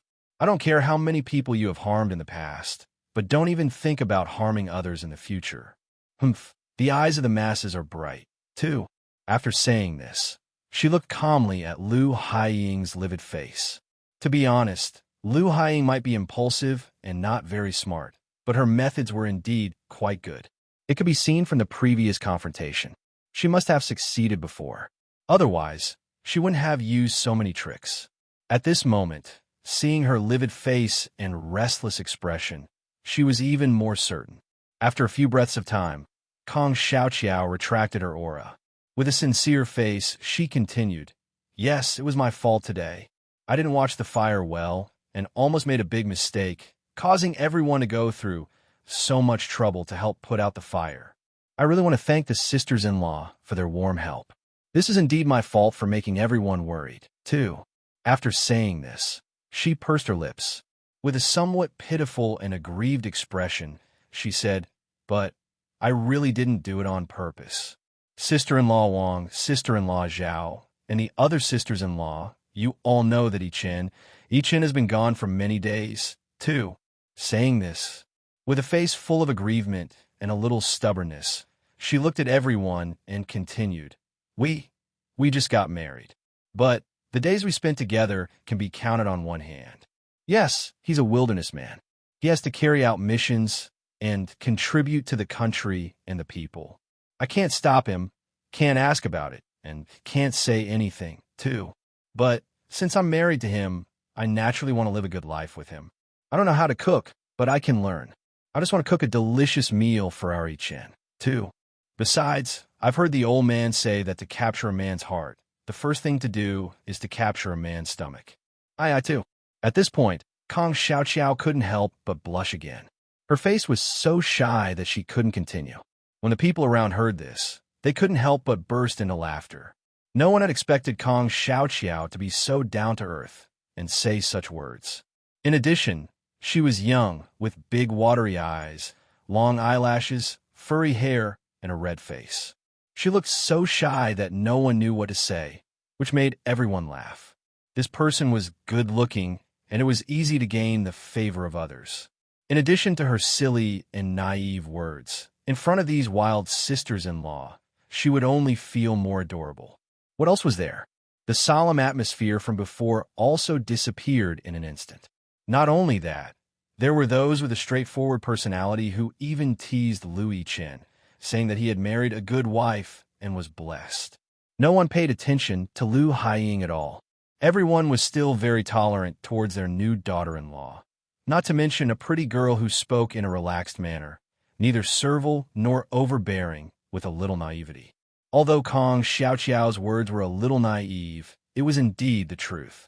Although the days that could be counted with one hand were a little exaggerated, the men in the department left so easily, not even asking a single question. Everyone could understand. These words touched their hearts, and there was also a kind of sympathy in them. Point 2. P.S. Duo had already seen everyone's comments. Thank you for your encouragement and support. I was really happy to see so many comments. Before this, Duo was worried that everyone would leave me. Now, her heart was finally at ease. Mwah, thank you, but Duo had thickened her skin to ask for recommendation tickets again, too. During the new books ranking, recommendation tickets were very important. Everyone had to vote for Duo. Mwah. Everyone had been through this, so they were a little more lenient towards Kong Xiaoqiao. Of course, everyone heard Kong Xiaoqiao's words that were neither servile nor overbearing. In this special era, there were many people who were wronged and killed. However, most of the wives in the family courtyard were honest people. Even if there were a few gossipy people who liked to stir up trouble, they did not think of harming others. They all thought of themselves as kind people. Point 2. Therefore, it made Lu Haiying, this evil person, even more obvious.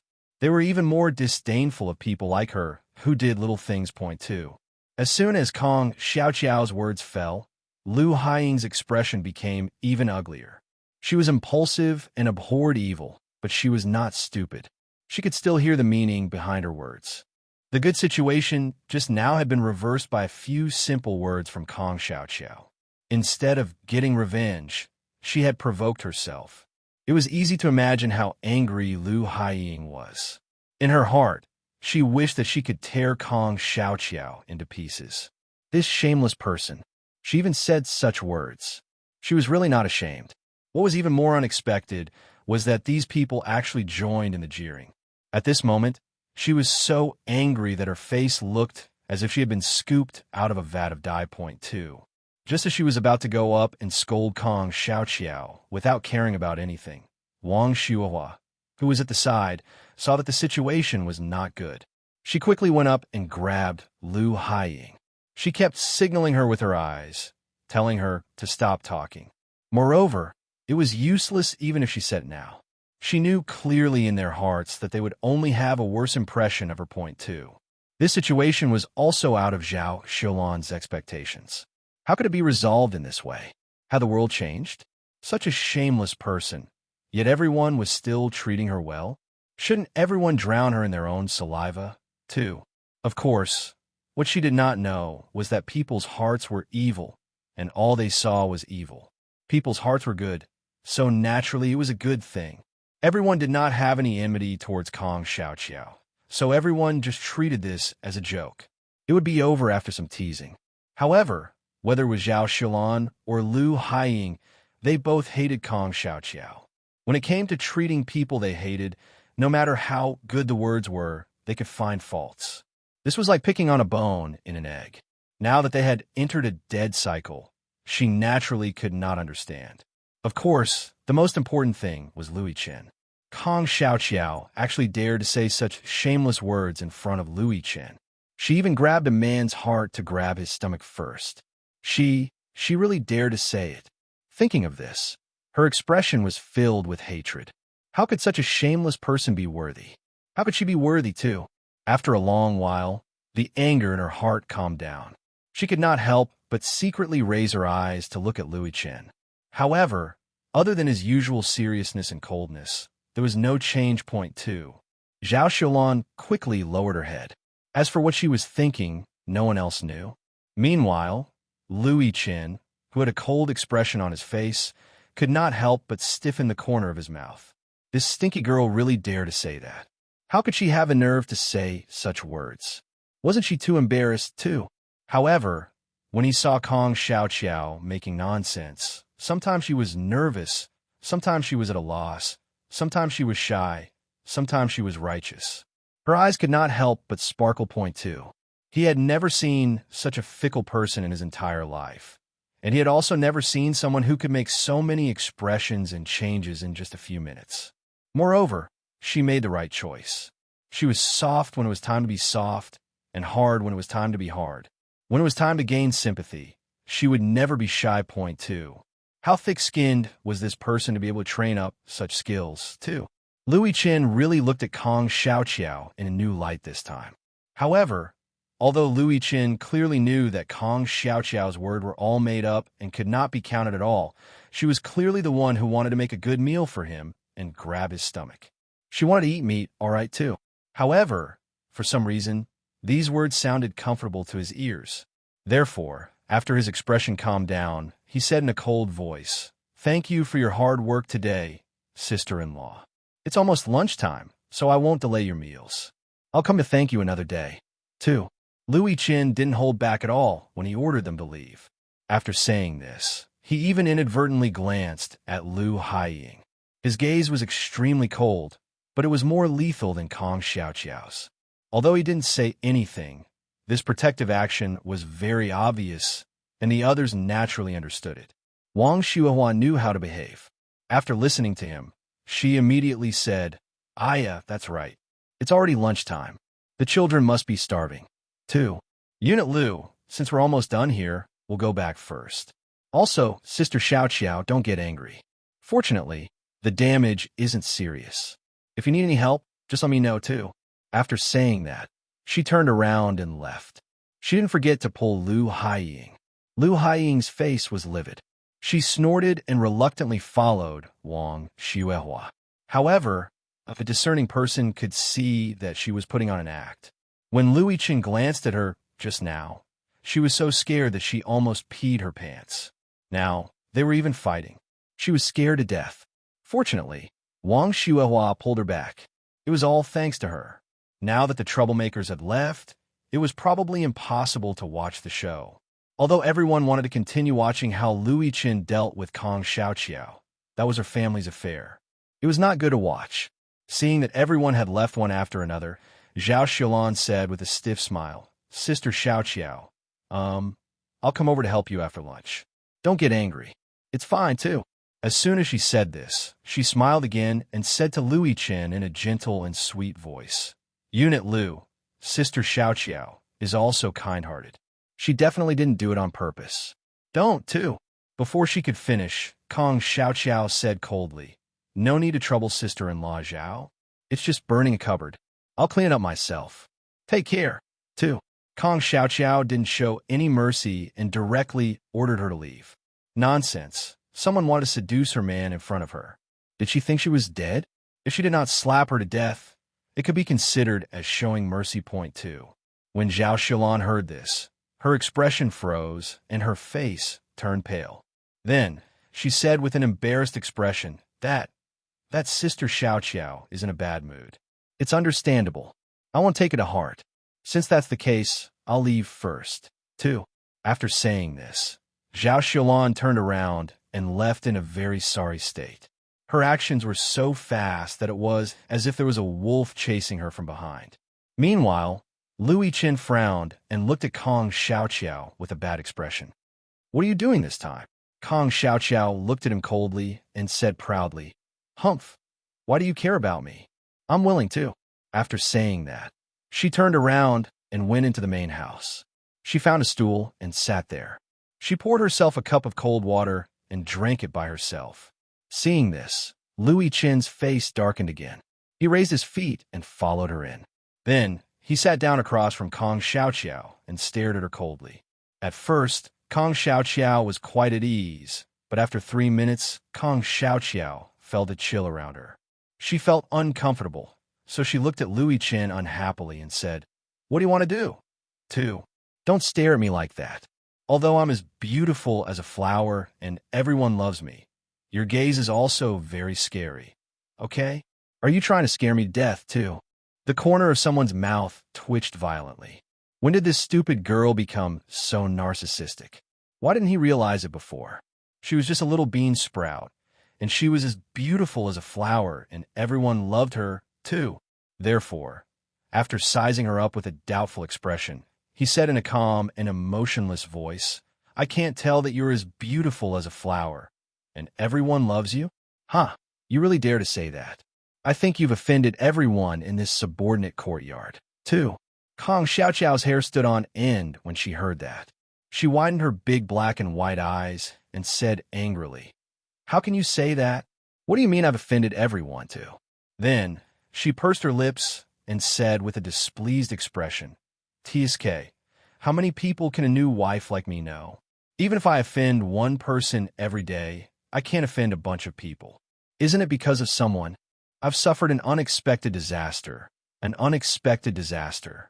Who am I going to reason with, too? After saying this, she paused for a moment and rolled her big eyes, looking at Lu Yiqin with a pitiful expression. Her tone was also a little resentful as she said, You still have the nerve to say that. If you weren't such a womanizer, would I have suffered so much? It's fine if you don't comfort me, but you actually hit me when I'm down. That's too unethical. Tell me, how you plan to comfort my injured little heart? 2. After saying this, she deliberately blinked her eyes and held the cup tightly with both hands. She looked at Lu Yiqin with a face full of deep affection and extreme grievance. Point 2. There was a little resentment, grievance, and a proper act of coquettishness in her eyes. In addition, she was originally very good-looking, so she looked extremely cute. Of course, there was a glint in her eyes. She was definitely teasing him, too. Kong Xiao looked at Lu Yiqin's serious look and felt unhappy. Humph, he was just a young boy in his early 20s. What was he pretending to be an old cadre for? He actually scared her. Humph, if you dare to scare Big Sister will dare to tease you. So what? Sure enough, as soon as Kong Xiao's words fell, Lu Yiqin froze on the spot. Although the expression on his face did not change much, the tip of his ears instantly turned red. Kong Xiao saw this, and the corners of her mouth could not help but curl up slightly. Humph, she had never been afraid of anyone when fighting. Point 2. Because of his frequent training, Lu Yiqin's face had been tanned to a bronze color. He looked very healthy and manly, but she did not know if his body was the same color. Thinking of this, Kong Xiao could not help but be curious. She swept her gaze up and down again, and a picture of a handsome man coming out of the bath flashed in her mind. His body was full of strong muscles, and water droplets trickled down from his wet hair bit by bit, flowing through his bronze collarbone and arms. The eight-pack muscles on his chest and abdomen were moving down, too. That perfect inverted triangle. Although the muscles were not that exaggerated, they had a very beautiful curve. A pair of long, slender, and strong legs.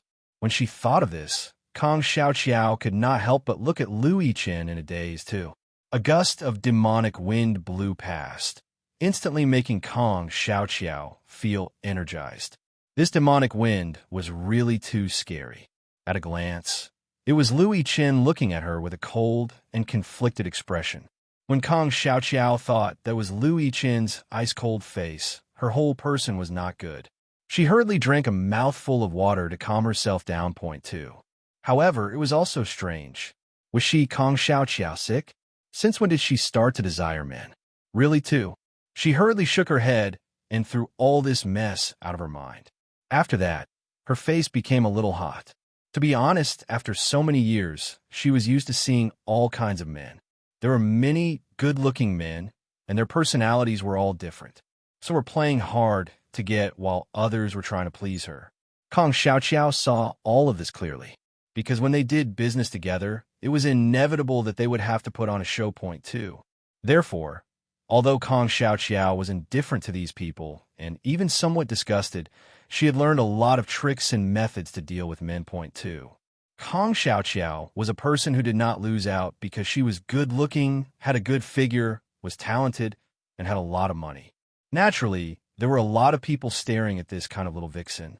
She couldn't be seduced all day long and not have the ability to fight back, right? Therefore, she was very good at seducing people. However, after seducing them, she threw them to the back of her mind. Of course, some of these people came from her heart, some came for some purpose, and they weren't random people. Kang Xiaoqiao had seduced them all, and she had always felt that it was the other party's honor to be seduced by her. Point 2. As for her sincerity, even if she was sincere, there weren't many.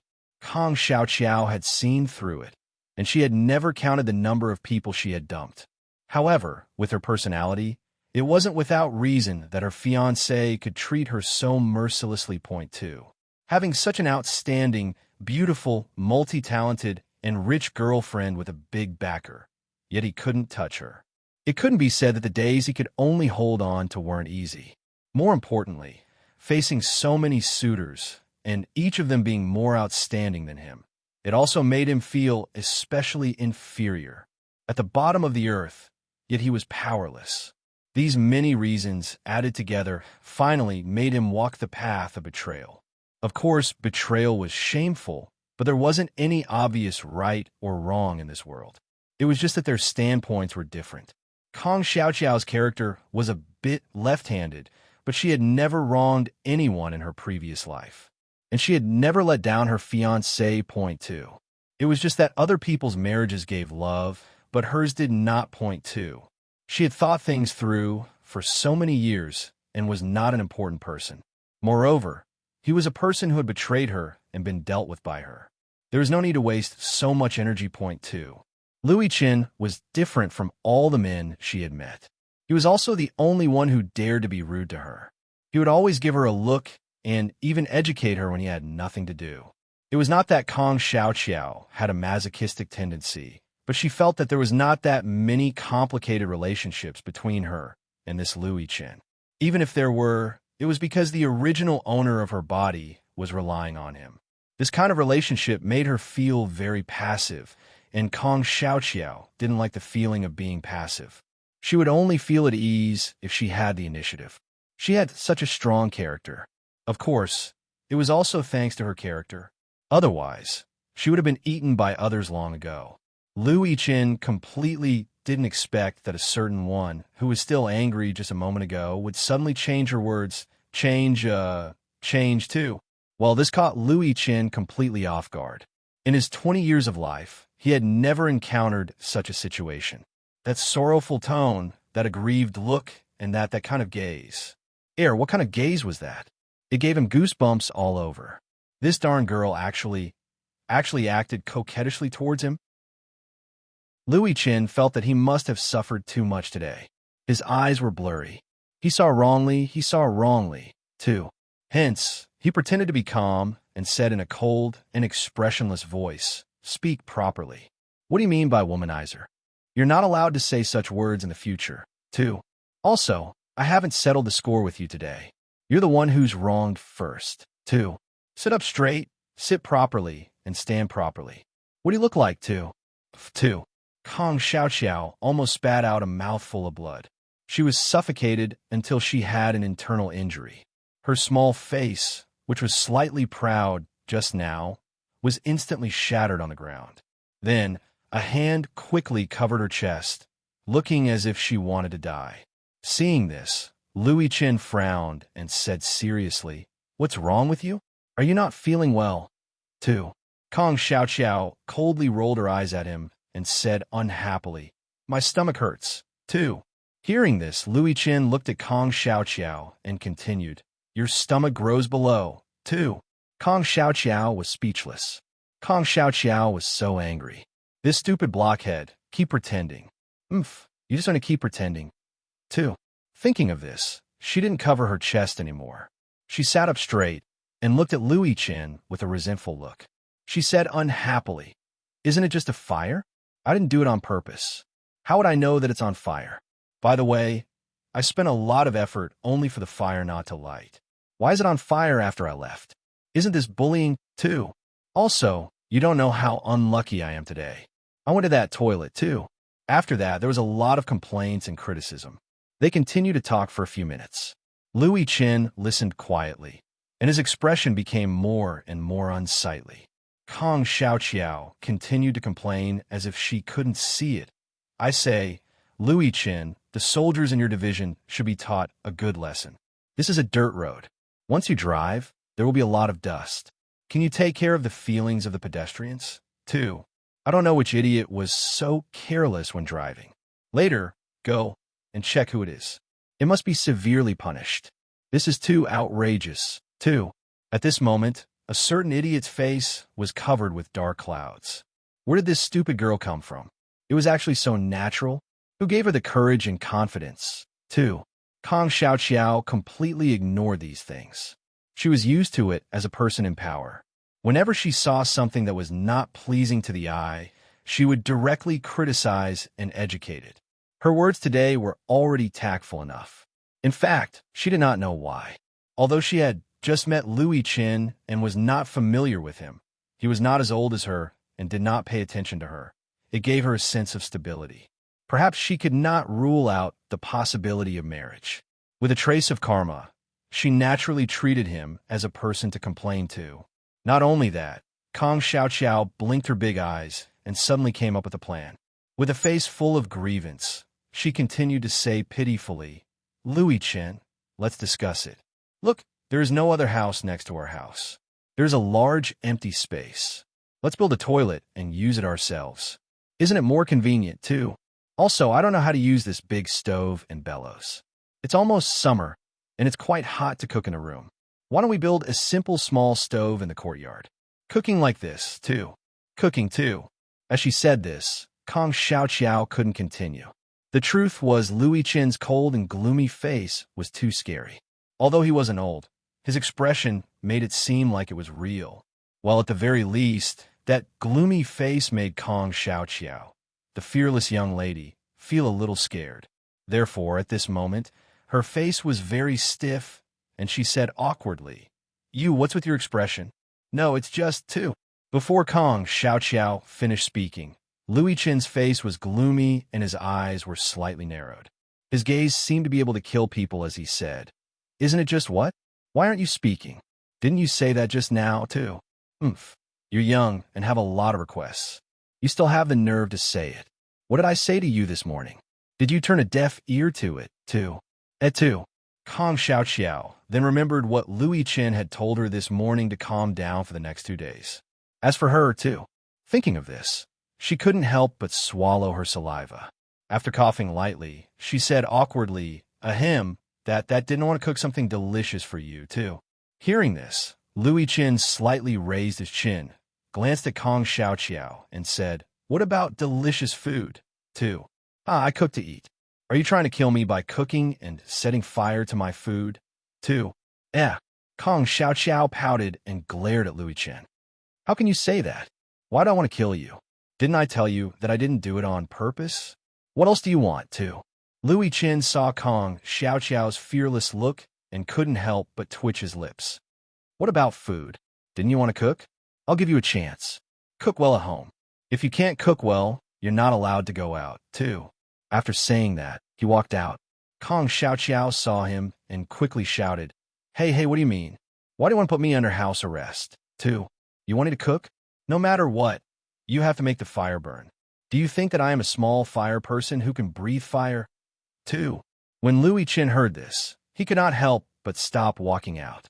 The corners of his mouth could not help but curl up. He actually could not help but laugh. If his subordinates saw this, they would definitely be extremely surprised. A 10,000-year-old ice-cold face could actually smile. And when he smiled, he looked very handsome, okay, too. However, this was only for a moment. No one could see it. Then, he lifted his feet and left again. Kong Xiao, who saw that a certain someone had already left, smacked the table gloomily. Then, she fiercely drank a mouthful of water. After being angry for a while, she got up and went to the kitchen with hatred. Wasn't it just to light a fire? How big of a deal was it? Could still be difficult for a talented student like her. 2. Thus, Kong Xiao went against this fire.